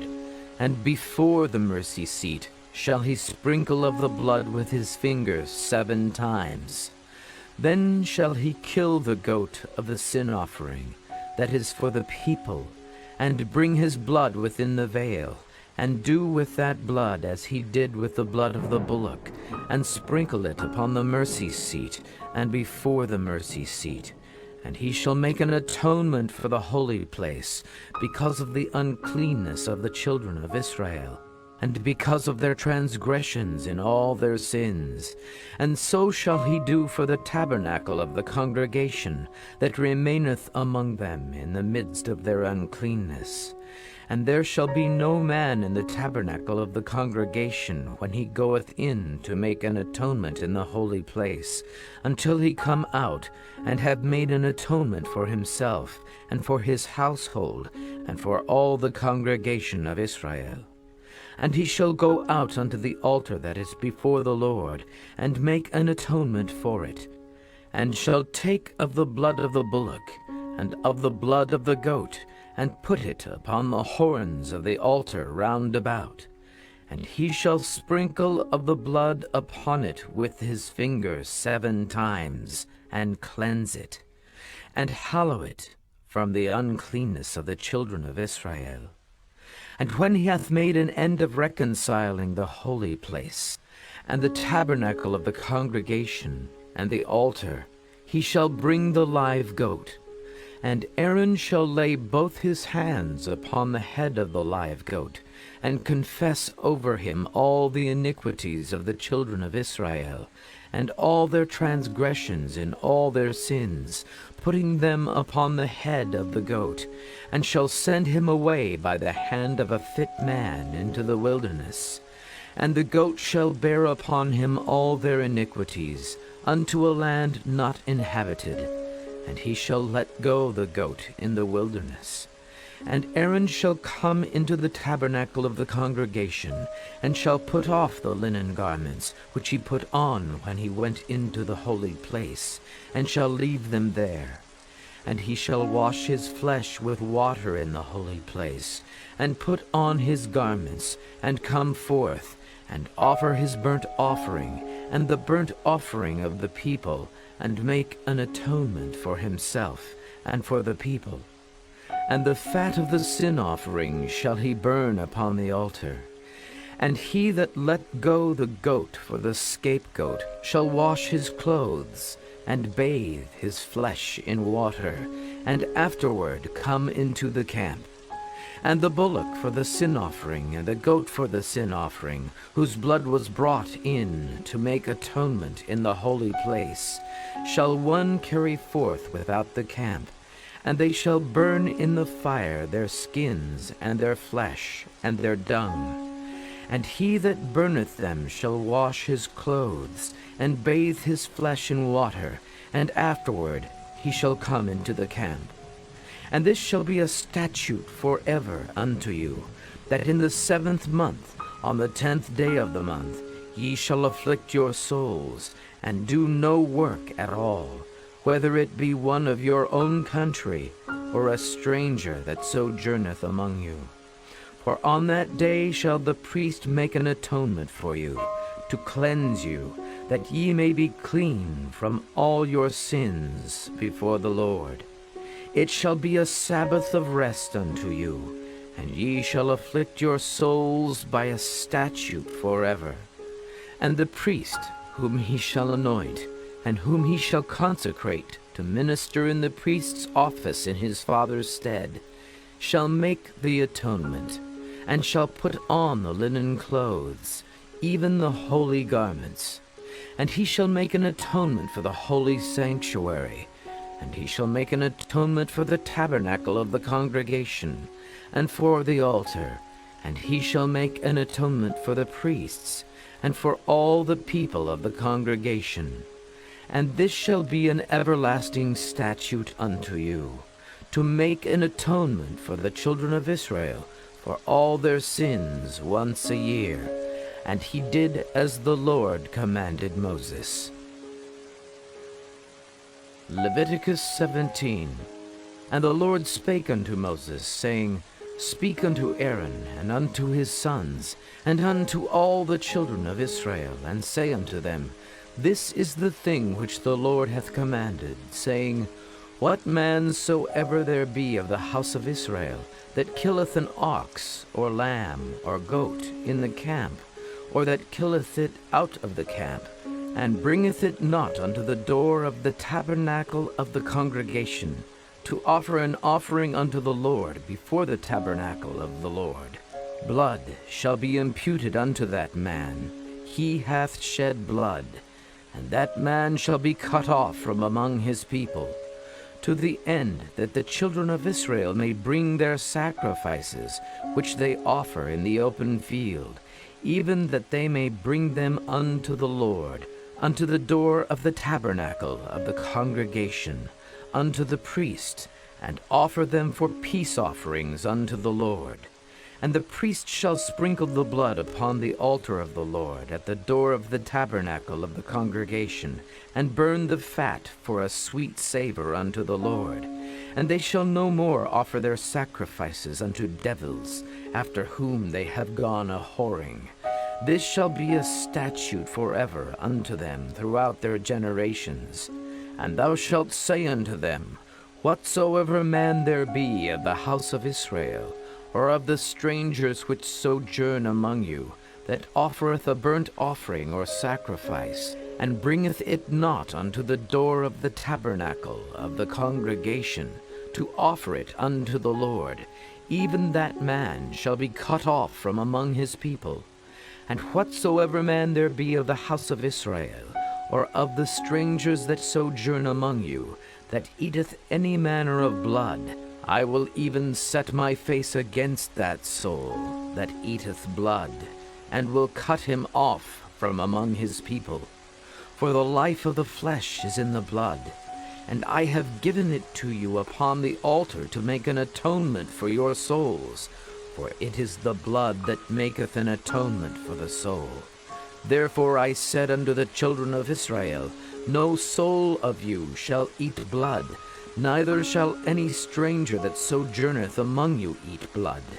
And whatsoever man there be of the children of Israel, or of the strangers that sojourn among you, which hunteth and catcheth any beast or fowl that may be eaten, he shall even pour out the blood thereof, and cover it with dust.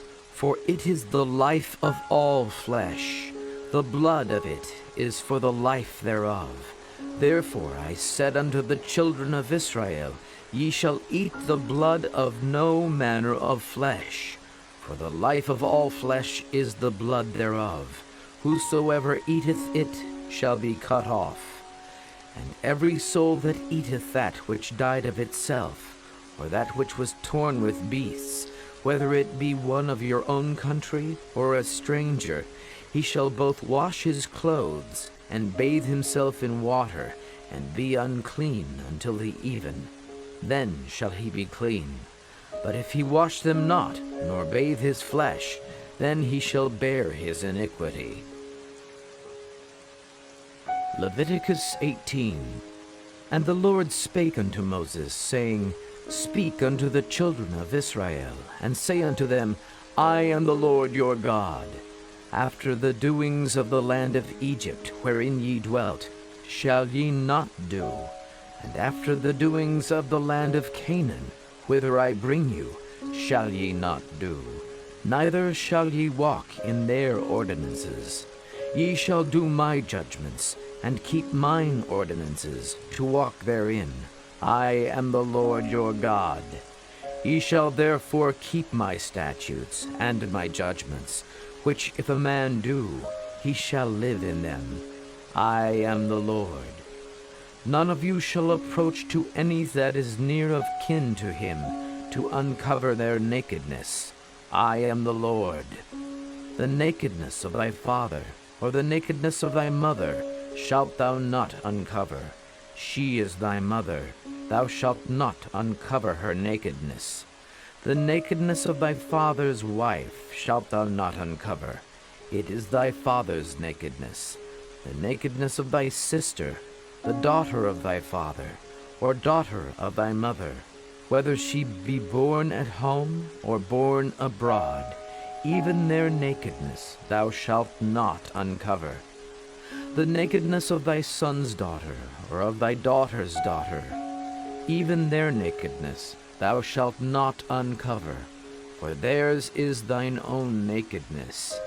The nakedness of thy father's wife's daughter, begotten of thy father, she is thy sister, thou shalt not uncover her nakedness. Thou shalt not uncover the nakedness of thy father's sister, she is thy father's near kinswoman. Thou shalt not uncover the nakedness of thy mother's sister, for she is thy mother's near kinswoman. Thou shalt not uncover the nakedness of thy father's brother. Thou shalt not approach to his wife, she is thine aunt. Thou shalt not uncover the nakedness of thy daughter-in-law, she is thy son's wife. Thou shalt not uncover her nakedness. Thou shalt not uncover the nakedness of thy brother's wife, it is thy brother's nakedness. Thou shalt not uncover the nakedness of a woman and her daughter, neither shalt thou take her son's daughter, or her daughter's daughter, to uncover her nakedness, for they are her near kinswomen. It is wickedness. Neither shalt thou take a wife to her sister, to vex her, to uncover her nakedness, beside the other in her lifetime. Also, thou shalt not approach unto a woman, to uncover her nakedness, as long as she is put apart for her uncleanness. Moreover, thou shalt not lie carnally with thy neighbor's wife, to defile thyself with her. And thou shalt not let any of thy seed pass through the fire to Moloch. Neither shalt thou profane the name of thy God. I am the Lord. Thou shalt not lie with mankind as with womankind. It is abomination. Neither shalt thou lie with any beast, to defile thyself therewith. Neither shall any woman stand before a beast, to lie down thereto. It is confusion. Defile not ye yourselves in any of these things, for in all these the nations are defiled, which I cast out before you, and the land is defiled. Therefore I do visit the iniquity thereof upon it, and the land itself vomiteth out her inhabitants. Ye shall therefore keep my statutes and my judgments, and shall not commit any of these abominations, neither any of your own nation, nor any stranger that sojourneth among you. For all these abominations have the men of the land done, which were before you, and the land is defiled. That the land spew not you out also, when ye defile it, as it spewed out the nations that were before you. For whosoever shall commit any of these abominations, even the souls that commit them shall be cut off from among their people. Therefore shall ye keep mine ordinance, that ye commit not any one of these abominable customs, which were committed before you, and that ye defile not yourselves therein. I am the Lord your God. Leviticus 19. And the Lord spake unto Moses, saying, Speak unto all the congregation of the children of Israel, and say unto them, Ye shall be holy, for I the Lord your God am holy. Ye shall fear every man his mother and his father, and keep my Sabbaths. I am the Lord your God. Turn ye not unto idols, nor make to yourselves molten gods. I am the Lord your God. And if ye offer a sacrifice of peace offerings unto the Lord, ye shall offer it at your own will. It shall be eaten the same day ye offer it, and on the morrow. And if aught remain until the third day, it shall be burnt in the fire. And if it be eaten at all on the third day, it is abominable, it shall not be accepted. Therefore every one that eateth it shall bear his iniquity, because he hath profaned the hallowed thing of the Lord, and that soul shall be cut off from among his people. And when ye reap the harvest of your land, thou shalt not wholly reap the corners of thy field. neither shalt thou gather the gleanings of thy harvest.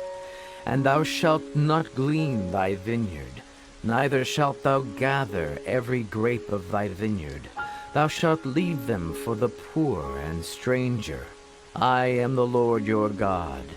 Ye shall not steal, neither deal falsely, neither lie one to another. And ye shall not swear by my name falsely, neither shalt thou profane the name of thy God. I am the Lord. Thou shalt not defraud thy neighbor, neither rob him. The wages of him that is hired shall not abide with thee all night until the morning. Thou shalt not curse the deaf, nor put a stumbling block before the blind, but shall fear thy God. I am the Lord. Ye shall do no unrighteousness in judgment. Thou shalt not respect the person of the poor, nor honor the person of the mighty. But in righteousness shalt thou judge thy neighbor. Thou shalt not go up and down as a talebearer among thy people, neither shalt thou stand against the blood of thy neighbor. I am the Lord. Thou shalt not hate thy brother in thine heart. Thou shalt in any wise rebuke thy neighbor, and not suffer sin upon him. Thou shalt not avenge, nor bear any grudge against the children of thy people, but thou shalt love thy neighbor as thyself. I am the Lord. Ye shall keep my statutes. Thou shalt not let thy cattle gender with a diverse kind. Thou shalt not sow thy field with mingled seed, neither shall a garment mingled of linen and woolen come upon thee. And whosoever lieth carnally with a woman that is a bondmaid, betrothed to an husband, and not at all redeemed, nor freedom given her, she shall be scourged. They shall not be put to death, because she was not free. And he shall bring his trespass offering unto the Lord, unto the door of the tabernacle of the congregation, even a ram for a trespass offering. And the priest shall make an atonement for him with the ram of the trespass offering before the Lord for his sin which he hath done. And the sin which he hath done shall be forgiven him. And when ye shall come into the land, and shall have planted all manner of trees for food, then ye shall count the fruit thereof as uncircumcised. 3 years shall it be as uncircumcised unto you. It shall not be eaten of. But in the 4th year all the fruit thereof shall be holy, to praise the Lord withal. And in the 5th year shall ye eat of the fruit thereof, that it may yield unto you the increase thereof. I am the Lord your God. Ye shall not eat anything with the blood, neither shall ye use enchantment, nor observe times. Ye shall not round the corners of your heads, neither shalt thou mar the corners of thy beard. Ye shall not make any cuttings in your flesh for the dead, nor print any marks upon you. I am the Lord. Do not prostitute thy daughter, to cause her to be a whore, lest the land fall to whoredom, and the land become full of wickedness. Ye shall keep my Sabbaths, and reverence my sanctuary. I am the Lord. Regard not them that have familiar spirits, neither seek after wizards, to be defiled by them. I am the Lord your God. Thou shalt rise up before the hoary head, and honor the face of the old man, and fear thy God. I am the Lord. And if a stranger sojourn with thee in your land, ye shall not vex him, but the stranger that dwelleth with you shall be unto you as one born among you, and thou shalt love him as thyself. For ye were strangers in the land of Egypt. I am the Lord your God. Ye shall do no unrighteousness in judgment, in meat yard, in weight, or in measure. Just balances, just weights, a just ephah, and a just hin shall ye have. I am the Lord your God, which brought you out of the land of Egypt. Therefore shall ye observe all my statutes and all my judgments, and do them. I am the Lord. Leviticus 20. And the Lord spake unto Moses, saying, Again thou shalt say to the children of Israel, Whosoever he be of the children of Israel, or of the strangers that sojourn in Israel, that giveth any of his seed unto Molech, he shall surely be put to death. The people of the land shall stone him with stones. And I will set my face against that man, and will cut him off from among his people, because he hath given of his seed unto Molech, to defile my sanctuary, and to profane my holy name. And if the people of the land do any ways hide their eyes from the man, when he giveth of his seed unto Molech, and kill him not, then I will set my face against that man and against his family, and will cut him off, and all that go a-whoring after him, to commit whoredom with Molech, from among their people. And the soul that turneth after such as have familiar spirits, and after wizards, to go a-whoring after them, I will even set my face against that soul, and will cut him off from among his people. Sanctify yourselves, therefore, and be ye holy, for I am the Lord your God, and ye shall keep my statutes, and do them. I am the Lord which sanctify you. For every one that curseth his father or his mother shall be surely put to death. He hath cursed his father or his mother, his blood shall be upon him. And the man that committeth adultery with another man's wife, even he that committeth adultery with his neighbor's wife, the adulterer and the adulteress shall surely be put to death. And the man that lieth with his father's wife hath uncovered his father's nakedness. Both of them shall surely be put to death. Their blood shall be upon them. And if a man lie with his daughter-in-law, both of them shall surely be put to death. They have wrought confusion, their blood shall be upon them. If a man also lie with mankind, as he lieth with a woman, both of them have committed an abomination. They shall surely be put to death. Their blood shall be upon them. And if a man take a wife and her mother, it is wickedness. They shall be burnt with fire, both he and they, that there be no wickedness among you. And if a man lie with a beast, he shall surely be put to death, and ye shall slay the beast. And if a woman approach unto any beast, and lie down thereto, thou shalt kill the woman and the beast.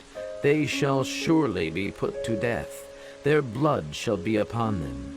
And if a man shall take his sister, his father's daughter, or his mother's daughter, and see her nakedness, and she see his nakedness, it is a wicked thing, and they shall be cut off in the sight of their people.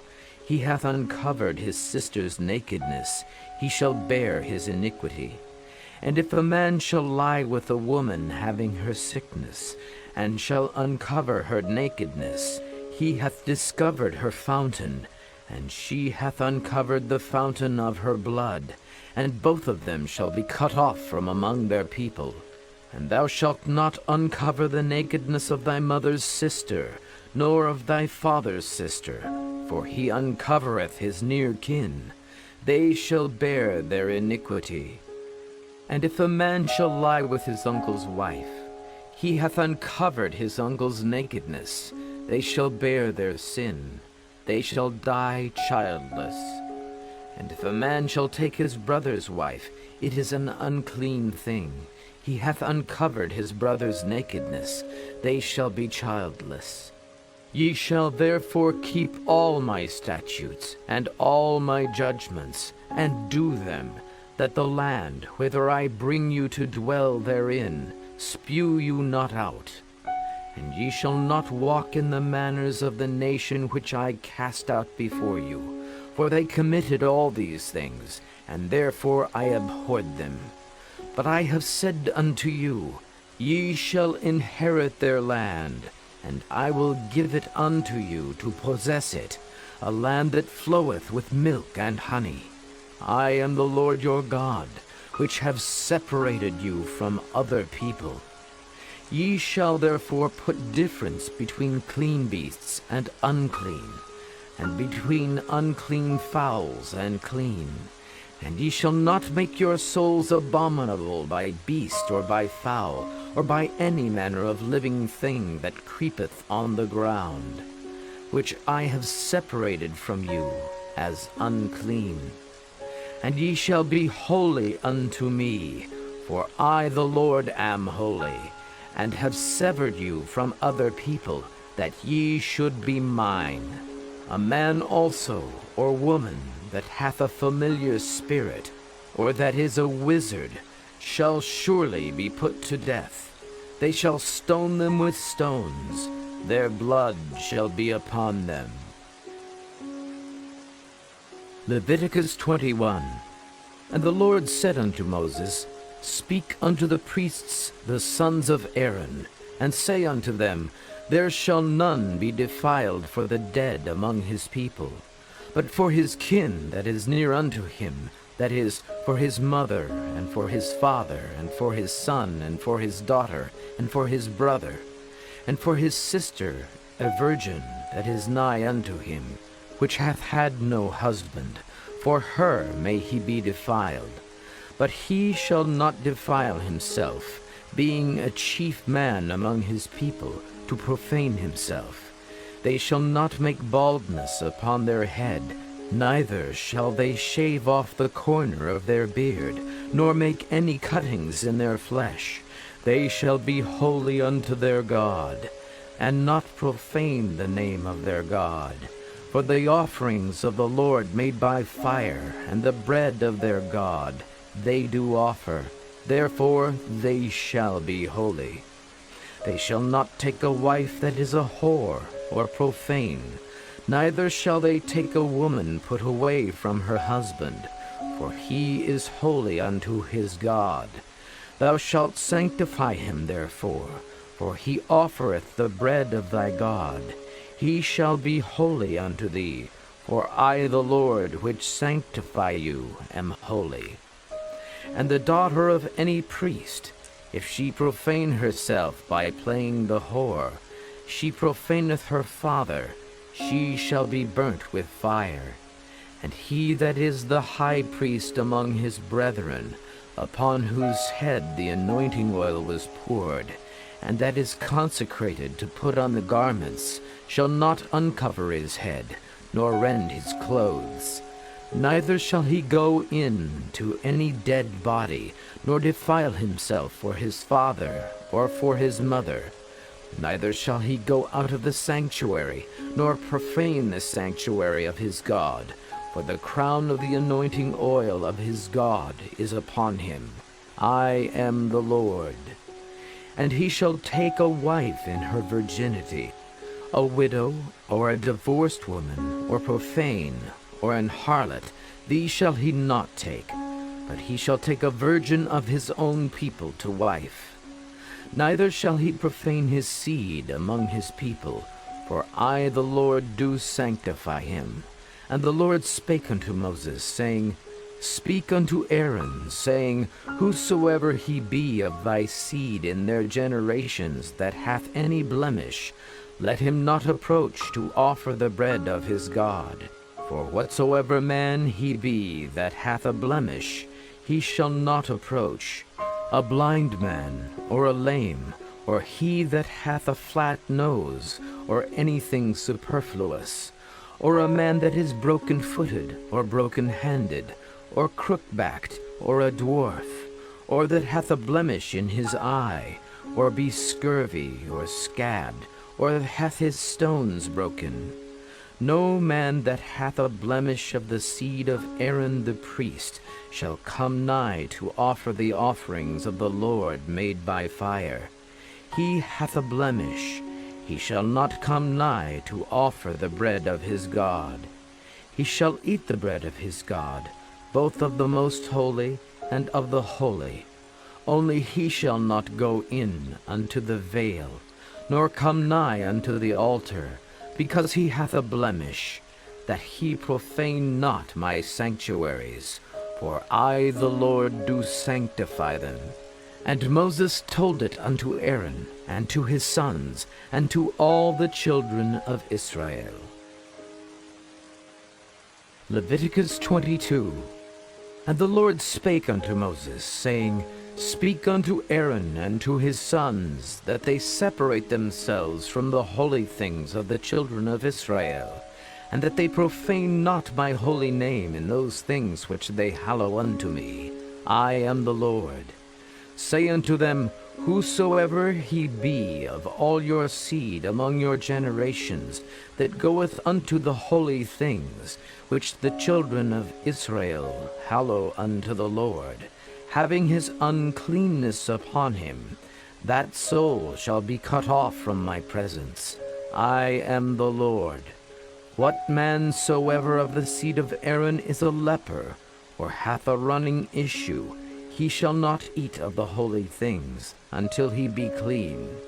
And whoso toucheth anything that is unclean by the dead, or a man whose seed goeth from him, or whosoever toucheth any creeping thing, whereby he may be made unclean, or a man of whom he may take uncleanness, whatsoever uncleanness he hath, the soul which hath touched any such shall be unclean until even, and shall not eat of the holy things, unless he wash his flesh with water. And when the sun is down, he shall be clean, and shall afterward eat of the holy things, because it is his food. That which dieth of itself, or is torn with beasts, he shall not eat to defile himself therewith. I am the Lord. They shall therefore keep mine ordinance, lest they bear sin for it, and die therefore, if they profane it. I the Lord do sanctify them. There shall no stranger eat of the holy thing. A sojourner of the priest, or an hired servant, shall not eat of the holy thing. But if the priest buy any soul with his money, he shall eat of it, and he that is born in his house, they shall eat of his meat. If the priest's daughter also be married unto a stranger, she may not eat of an offering of the holy things. But if the priest's daughter be a widow, or divorced, and have no child, and is returned unto her father's house, as in her youth, she shall eat of her father's meat, but there shall be no stranger eat thereof. And if a man eat of the holy thing unwittingly, then he shall put the 5th part thereof unto it, and shall give it unto the priest with the holy thing. And they shall not profane the holy things of the children of Israel, which they offer unto the Lord, or suffer them to bear the iniquities of trespass when they eat their holy things, for I the Lord do sanctify them. And the Lord spake unto Moses, saying, Speak unto Aaron and to his sons, and to all the children of Israel, and say unto them, Whatsoever he be of the house of Israel, or of the strangers in Israel, that will offer his oblation for all his vows, and for all his freewill offerings, which they will offer unto the Lord for a burnt offering, ye shall offer at your own will a male without blemish, of the beeves, of the sheep, or of the goats. But whatsoever hath a blemish, that shall ye not offer, for it shall not be acceptable for you. And whosoever offereth a sacrifice of peace offerings unto the Lord, to accomplish his vow, or a freewill offering in beeves or sheep, it shall be perfect to be accepted. There shall be no blemish therein. Blind or broken, or maimed, or having a wen, or scurvy, or scabbed, Ye shall not offer these unto the Lord, nor make an offering by fire of them upon the altar unto the Lord. Either a bullock or a lamb that hath anything superfluous or lacking in his parts, that mayest thou offer for a freewill offering, but for a vow it shall not be accepted. Ye shall not offer unto the Lord that which is bruised, or crushed, or broken, or cut, neither shall ye make any offering thereof in your land. Neither from a stranger's hand shall ye offer the bread of your God of any of these, because their corruption is in them, and blemishes be in them. They shall not be accepted for you. And the Lord spake unto Moses, saying, When a bullock or a sheep or a goat is brought forth, then it shall be 7 days under the dam, and from the 8th day and thenceforth it shall be accepted for an offering made by fire unto the Lord. And whether it be a cow or ewe, ye shall not kill it and her young both in 1 day. And when ye will offer a sacrifice of thanksgiving unto the Lord, offer it at your own will. On the same day it shall be eaten up. Ye shall leave none of it until the morrow. I am the Lord. Therefore shall ye keep my commandments, and do them. I am the Lord. Neither shall ye profane my holy name, but I will be hallowed among the children of Israel. I am the Lord which hallow you, that brought you out of the land of Egypt to be your God. I am the Lord. Leviticus 23. And the Lord spake unto Moses, saying, Speak unto the children of Israel, and say unto them, Concerning the feasts of the Lord, which ye shall proclaim to be holy convocations, even these are my feasts. 6 days shall work be done, but the 7th day is the Sabbath of rest, and holy convocation. Ye shall do no work therein. It is the Sabbath of the Lord in all your dwellings. These are the feasts of the Lord, even holy convocations, which ye shall proclaim in their seasons. In the 14th day of the 1st month at even is the Lord's Passover. And on the 15th day of the same month is the feast of unleavened bread unto the Lord. 7 days ye must eat unleavened bread. In the 1st day ye shall have an holy convocation. Ye shall do no servile work therein. But ye shall offer an offering made by fire unto the Lord 7 days. In the 7th day is an holy convocation. Ye shall do no servile work therein. And the Lord spake unto Moses, saying, Speak unto the children of Israel, and say unto them, When ye be come into the land which I give unto you, and shall reap the harvest thereof, then ye shall bring a sheaf of the firstfruits of your harvest unto the priest. And he shall wave the sheaf before the Lord, to be accepted for you. On the morrow after the Sabbath the priest shall wave it. And ye shall offer that day when ye wave the sheaf, an he-lamb without blemish, of the 1st year, for a burnt offering unto the Lord. And the meat offering thereof shall be 2/10 deals of fine flour mingled with oil, an offering made by fire unto the Lord for a sweet savor. And the drink offering thereof shall be of wine, the 4th part of an hin. And ye shall eat neither bread, nor parched corn, nor green ears, until the selfsame day that ye have brought an offering unto your God. It shall be a statute forever throughout your generations, in all your dwellings. And ye shall count unto you from the morrow after the Sabbath, from the day that ye brought the sheaf of the wave offering. 7 Sabbaths shall be complete. Even unto the morrow after the 7th Sabbath shall ye number 50 days, and ye shall offer a new meat offering unto the Lord. Ye shall bring out of your habitations 2 wave loaves of 2/10 deals. They shall be of fine flour. They shall be baken with leaven. They are the firstfruits unto the Lord. And ye shall offer with the bread 7 lambs without blemish of the first year, and 1 young bullock, and 2 rams.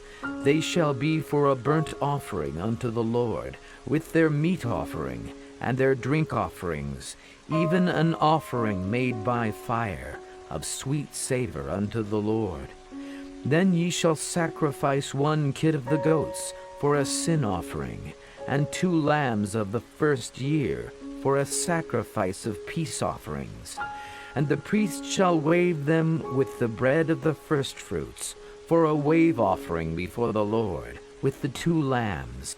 They shall be holy to the Lord for the priest. And ye shall proclaim on the selfsame day, that it may be an holy convocation unto you. Ye shall do no servile work therein. It shall be a statute forever in all your dwellings throughout your generations. And when ye reap the harvest of your land, thou shalt not make clean riddance of the corners of thy field when thou reapest, neither shalt thou gather any gleaning of thy harvest. Thou shalt leave them unto the poor, and to the stranger. I am the Lord your God. And the Lord spake unto Moses, saying, Speak unto the children of Israel, saying, In the 7th month, in the 1st day of the month, shall ye have a Sabbath, a memorial of blowing of trumpets, and holy convocation. Ye shall do no servile work therein, but ye shall offer an offering made by fire unto the Lord. And the Lord spake unto Moses, saying, Also on the 10th day of this 7th month there shall be a day of atonement. It shall be an holy convocation unto you, and ye shall afflict your souls, and offer an offering made by fire unto the Lord. And ye shall do no work in that same day, for it is a day of atonement, to make an atonement for you before the Lord your God. For whatsoever soul it be that shall not be afflicted in that same day, he shall be cut off from among his people. And whatsoever soul it be that doeth any work in that same day, the same soul will I destroy from among his people. Ye shall do no manner of work. It shall be a statute forever throughout your generations in all your dwellings. It shall be unto you a Sabbath of rest, and ye shall afflict your souls. In the 9th day of the month at even, from even unto even, shall ye celebrate your Sabbath. And the Lord spake unto Moses, saying, Speak unto the children of Israel, saying, The 15th day of this 7th month shall be the Feast of Tabernacles, for 7 days unto the Lord. On the 1st day shall be an holy convocation. Ye shall do no servile work therein. 7 days ye shall offer an offering made by fire unto the Lord. On the 8th day shall be an holy convocation unto you, and ye shall offer an offering made by fire unto the Lord. It is a solemn assembly, and ye shall do no servile work therein. These are the feasts of the Lord, which ye shall proclaim to be holy convocations, to offer an offering made by fire unto the Lord, a burnt offering, and a meat offering, a sacrifice, and drink offerings, everything upon his day. Beside the Sabbaths of the Lord, and beside your gifts, and beside all your vows, and beside all your freewill offerings, which ye give unto the Lord. Also, in the 15th day of the 7th month, when ye have gathered in the fruit of the land, ye shall keep a feast unto the Lord 7 days. On the 1st day shall be a Sabbath, and on the 8th day shall be a Sabbath. And ye shall take you on the 1st day the boughs of goodly trees, branches of palm trees, and the boughs of thick trees, and willows of the brook. And ye shall rejoice before the Lord your God 7 days. And ye shall keep it a feast unto the Lord 7 days in the year. It shall be a statute forever in your generations. Ye shall celebrate it in the 7th month. Ye shall dwell in booths 7 days. All that are Israelites born shall dwell in booths, that your generations may know that I made the children of Israel to dwell in booths when I brought them out of the land of Egypt. I am the Lord your God. And Moses declared unto the children of Israel the feasts of the Lord. Leviticus 24. And the Lord spake unto Moses, saying, Command the children of Israel that they bring unto thee pure oil olive, beaten for the light, to cause the lamps to burn continually. Without the veil of the testimony, in the tabernacle of the congregation, shall Aaron order it from the evening unto the morning before the Lord continually. It shall be a statute forever in your generations. He shall order the lamps upon the pure candlestick before the Lord continually. And thou shalt take fine flour, and bake 12 cakes thereof. 2/10 deals shall be in 1 cake. And thou shalt set them in 2 rows, 6 on a row, upon the pure table before the Lord. And thou shalt put pure frankincense upon each row, that it may be on the bread for a memorial, even an offering made by fire unto the Lord. Every Sabbath he shall set it in order before the Lord continually, being taken from the children of Israel by an everlasting covenant. And it shall be Aaron's and his sons, and they shall eat it in the holy place, for it is most holy unto him of the offerings of the Lord made by fire, by a perpetual statute. And the son of an Israelitish woman, whose father was an Egyptian, went out among the children of Israel. And this son of the Israelitish woman and a man of Israel strove together in the camp. And the Israelitish woman's son blasphemed the name of the Lord, and cursed. And they brought him unto Moses, and his mother's name was Shelomith, the daughter of Dibri, of the tribe of Dan. And they put him in ward, that the mind of the Lord might be showed them. And the Lord spake unto Moses, saying, Bring forth him that hath cursed without the camp, and let all that heard him lay their hands upon his head, and let all the congregation stone him. And thou shalt speak unto the children of Israel, saying, Whosoever curseth his God shall bear his sin.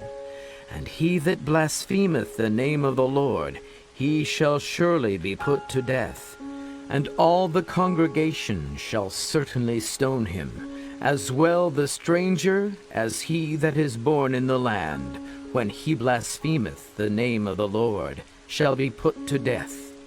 And he that killeth any man shall surely be put to death. And he that killeth a beast shall make it good, beast for beast.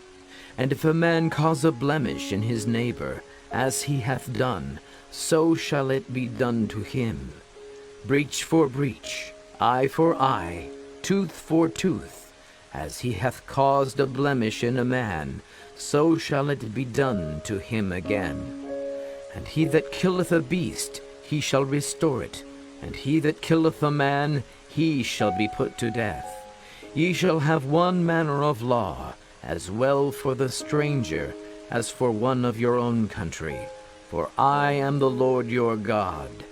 And Moses spake to the children of Israel, that they should bring forth him that had cursed out of the camp, and stone him with stones. And the children of Israel did as the Lord commanded Moses.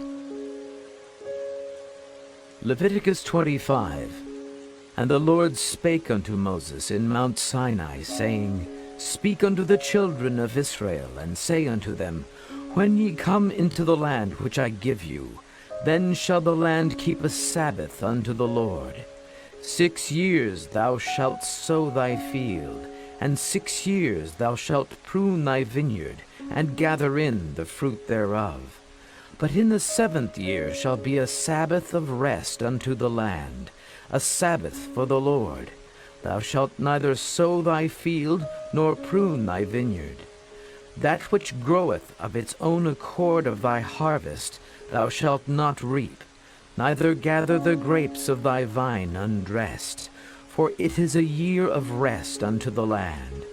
And the Sabbath of the land shall be meat for you, for thee, and for thy servant, and for thy maid, and for thy hired servant, and for thy stranger that sojourneth with thee, and for thy cattle, and for the beast that are in thy land, shall all the increase thereof be meat.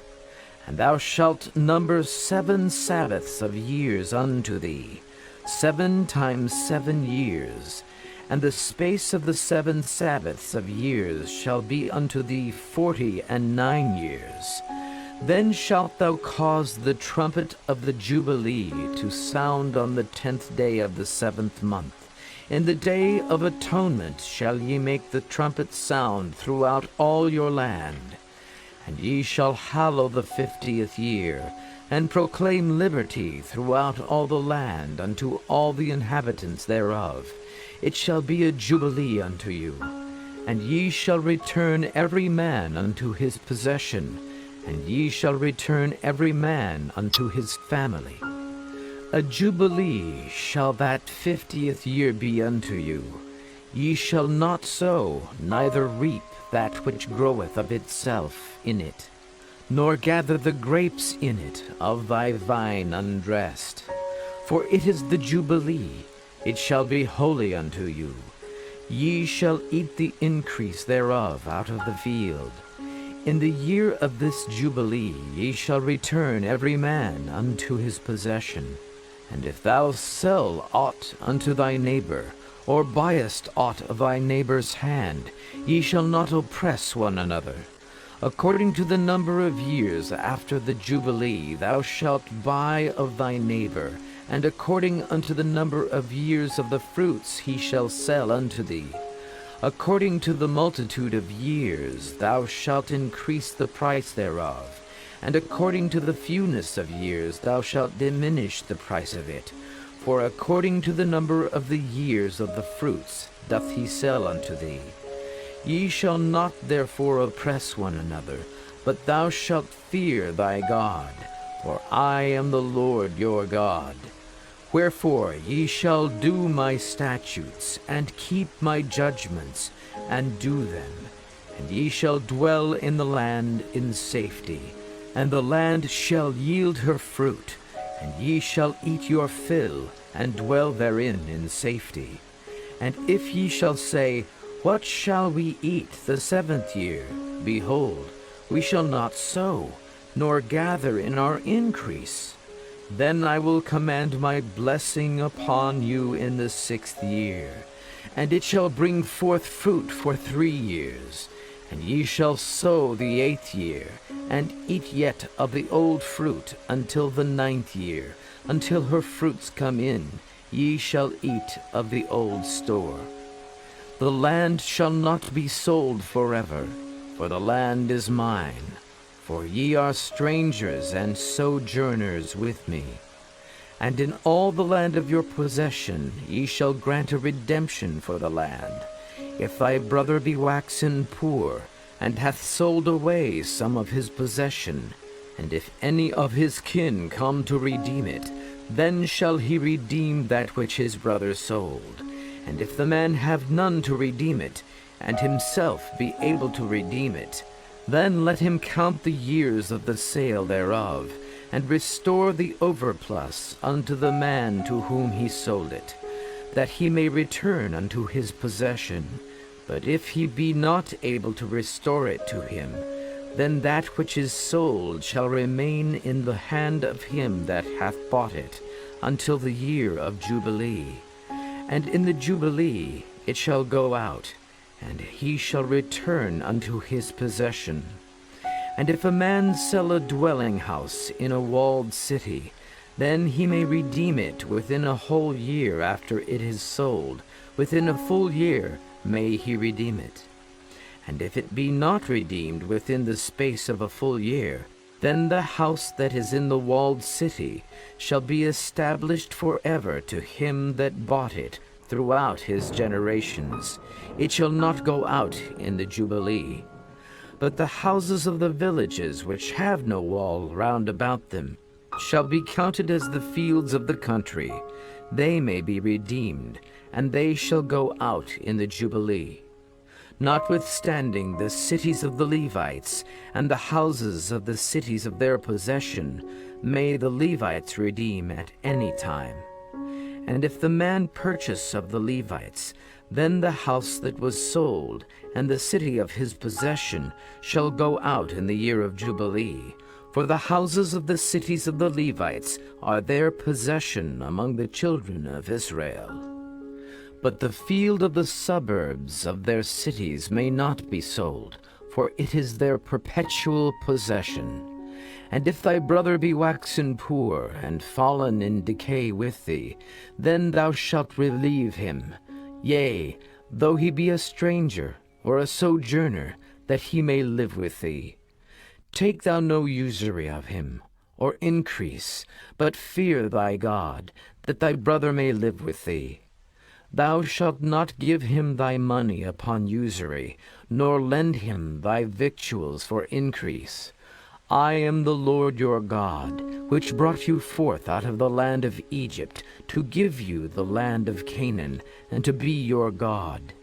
And if thy brother that dwelleth by thee be waxen poor, and be sold unto thee, thou shalt not compel him to serve as a bondservant, but as an hired servant, and as a sojourner he shall be with thee, and shall serve thee unto the year of Jubilee.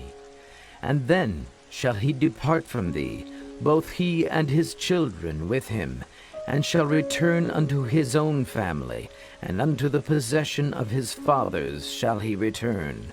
For they are my servants, which I brought forth out of the land of Egypt. They shall not be sold as bondmen. Thou shalt not rule over him with rigor, but shalt fear thy God. Both thy bondmen and thy bondmaids, which thou shalt have, shalt be of the heathen that are round about you. Of them shall ye buy bondmen and bondmaids.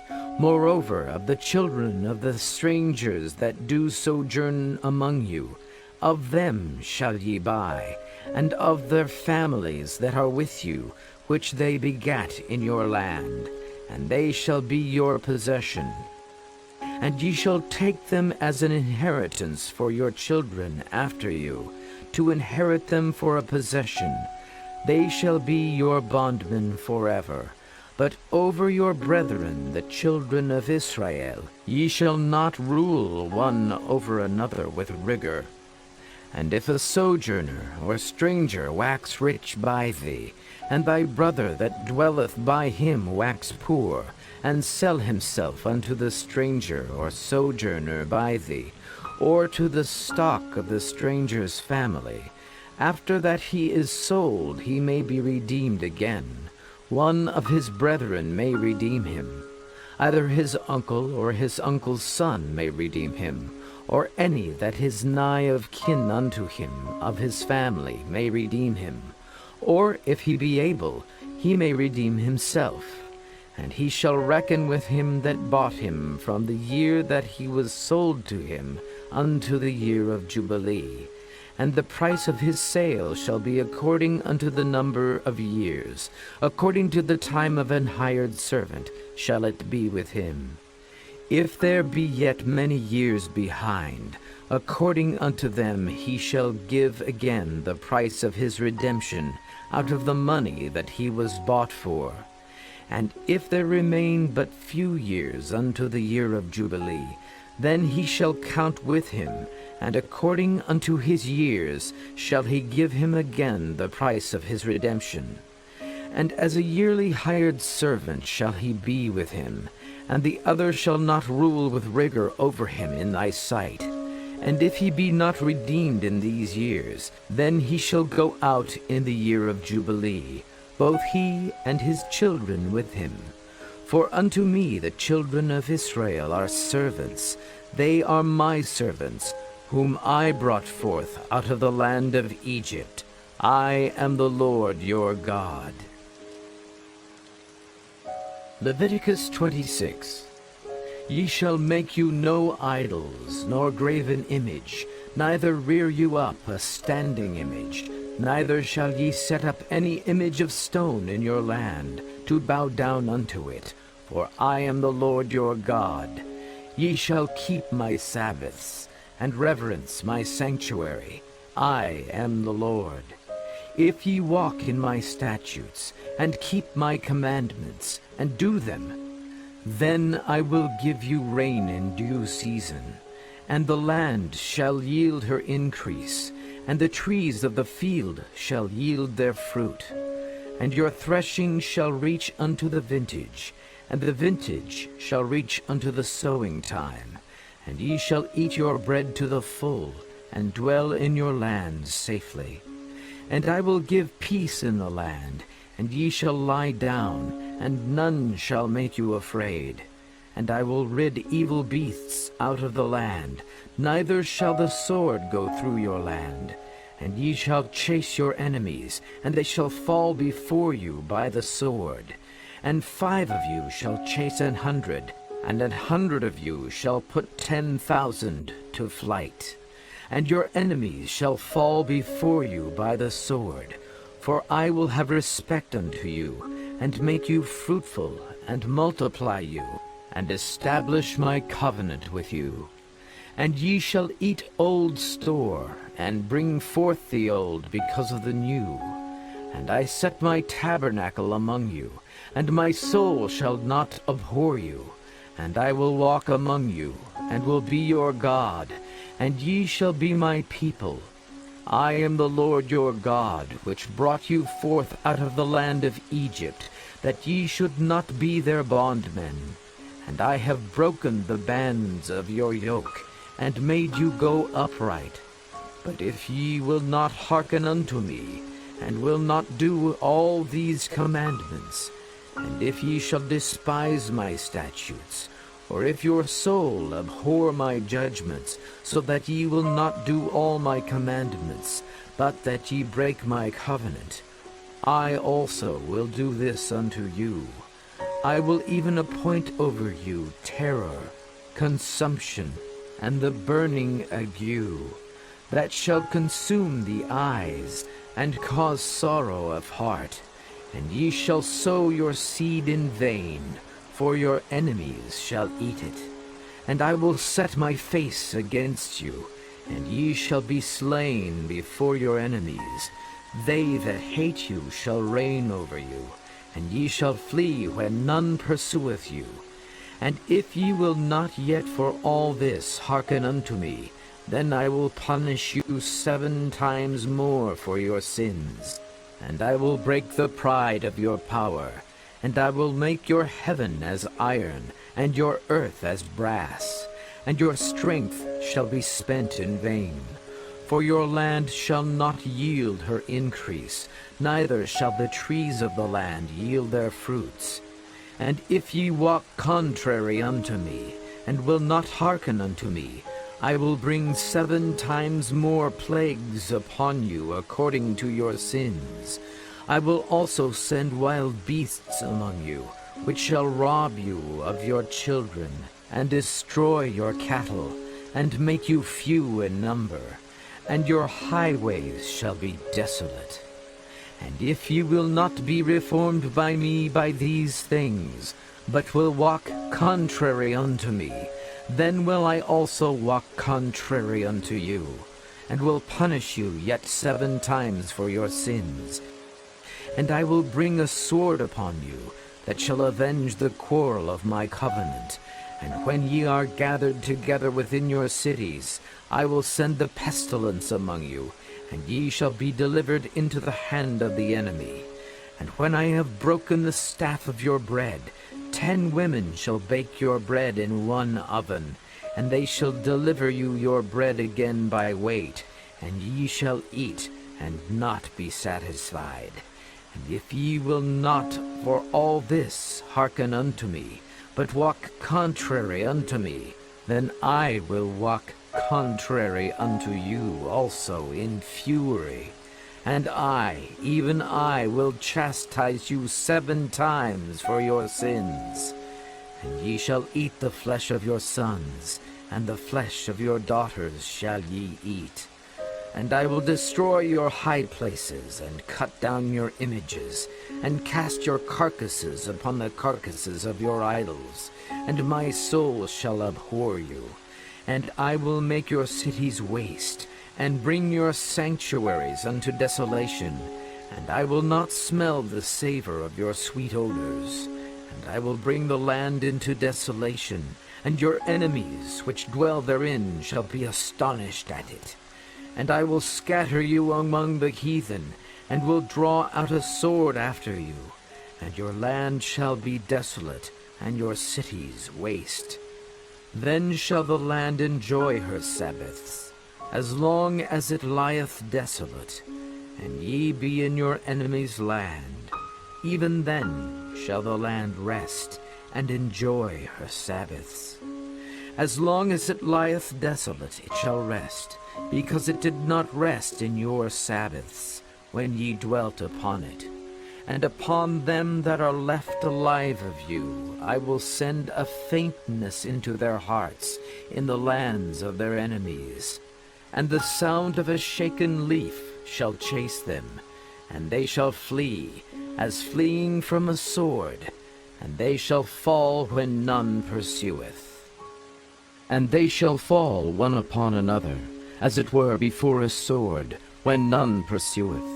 And ye shall have no power to stand before your enemies. And ye shall perish among the heathen, and the land of your enemies shall eat you up. And they that are left of you shall pine away in their iniquity in your enemies' lands, and also in the iniquities of their fathers shall they pine away with them. If they shall confess their iniquity, and the iniquity of their fathers, with their trespass which they trespassed against me, and that also they have walked contrary unto me, and that I also have walked contrary unto them, and have brought them into the land of their enemies. If then their uncircumcised hearts be humbled, and they then accept of the punishment of their iniquity, then will I remember my covenant with Jacob, and also my covenant with Isaac, and also my covenant with Abraham will I remember, and I will remember the land. The land also shall be left of them, and shall enjoy her Sabbaths, while she lieth desolate without them, and they shall accept of the punishment of their iniquity, even because they despised my judgments, and because their soul abhorred my statutes.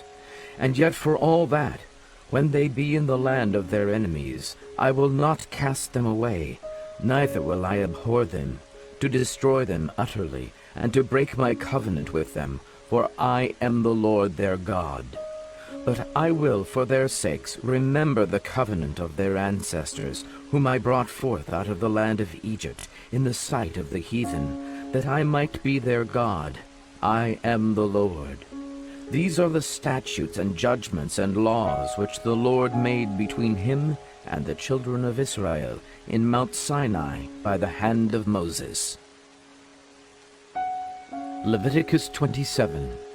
And the Lord spake unto Moses, saying, Speak unto the children of Israel, and say unto them, When a man shall make a singular vow, the persons shall be for the Lord by thy estimation. And thy estimation shall be of the male from 20 years old, even unto 60 years old. Even thy estimation shall be 50 shekels of silver, after the shekel of the sanctuary. And if it be a female, then thy estimation shall be 30 shekels.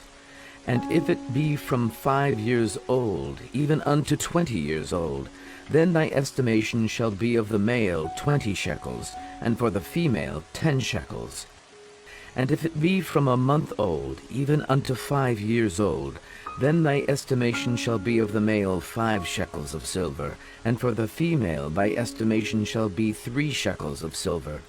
And if it be from 60 years old and above, if it be a male, then thy estimation shall be 15 shekels, and for the female 10 shekels. But if he be poorer than thy estimation, then he shall present himself before the priest, and the priest shall value him. According to his ability that vowed shall the priest value him. And if it be a beast, whereof men bring an offering unto the Lord, all that any man giveth of such unto the Lord shall be holy. He shall not alter it, nor change it, a good for a bad, or a bad for a good.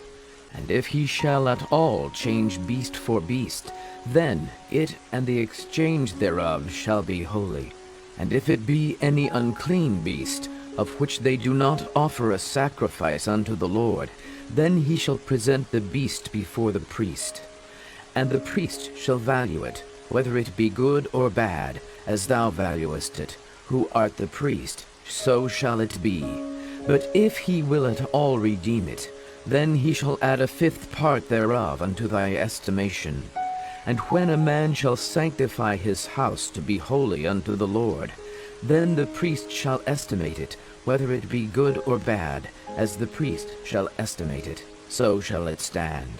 And if he that sanctified it will redeem his house, then he shall add the fifth part of the money of thy estimation unto it, and it shall be his. And if a man shall sanctify unto the Lord some part of a field of his possession, then thy estimation shall be according to the seed thereof. An homer of barley seed shall be valued at 50 shekels of silver.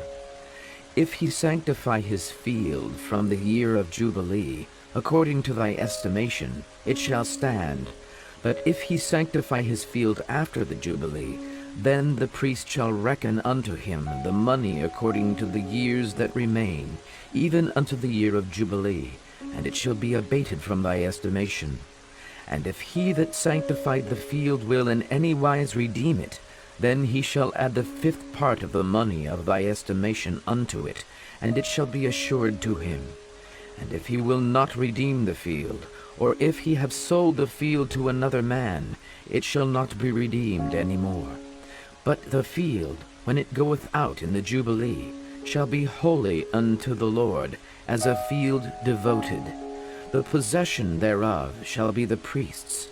And if a man sanctify unto the Lord a field which he hath bought, which is not of the fields of his possession, then the priest shall reckon unto him the worth of thy estimation, even unto the year of the Jubilee. And he shall give thine estimation in that day as a holy thing unto the Lord.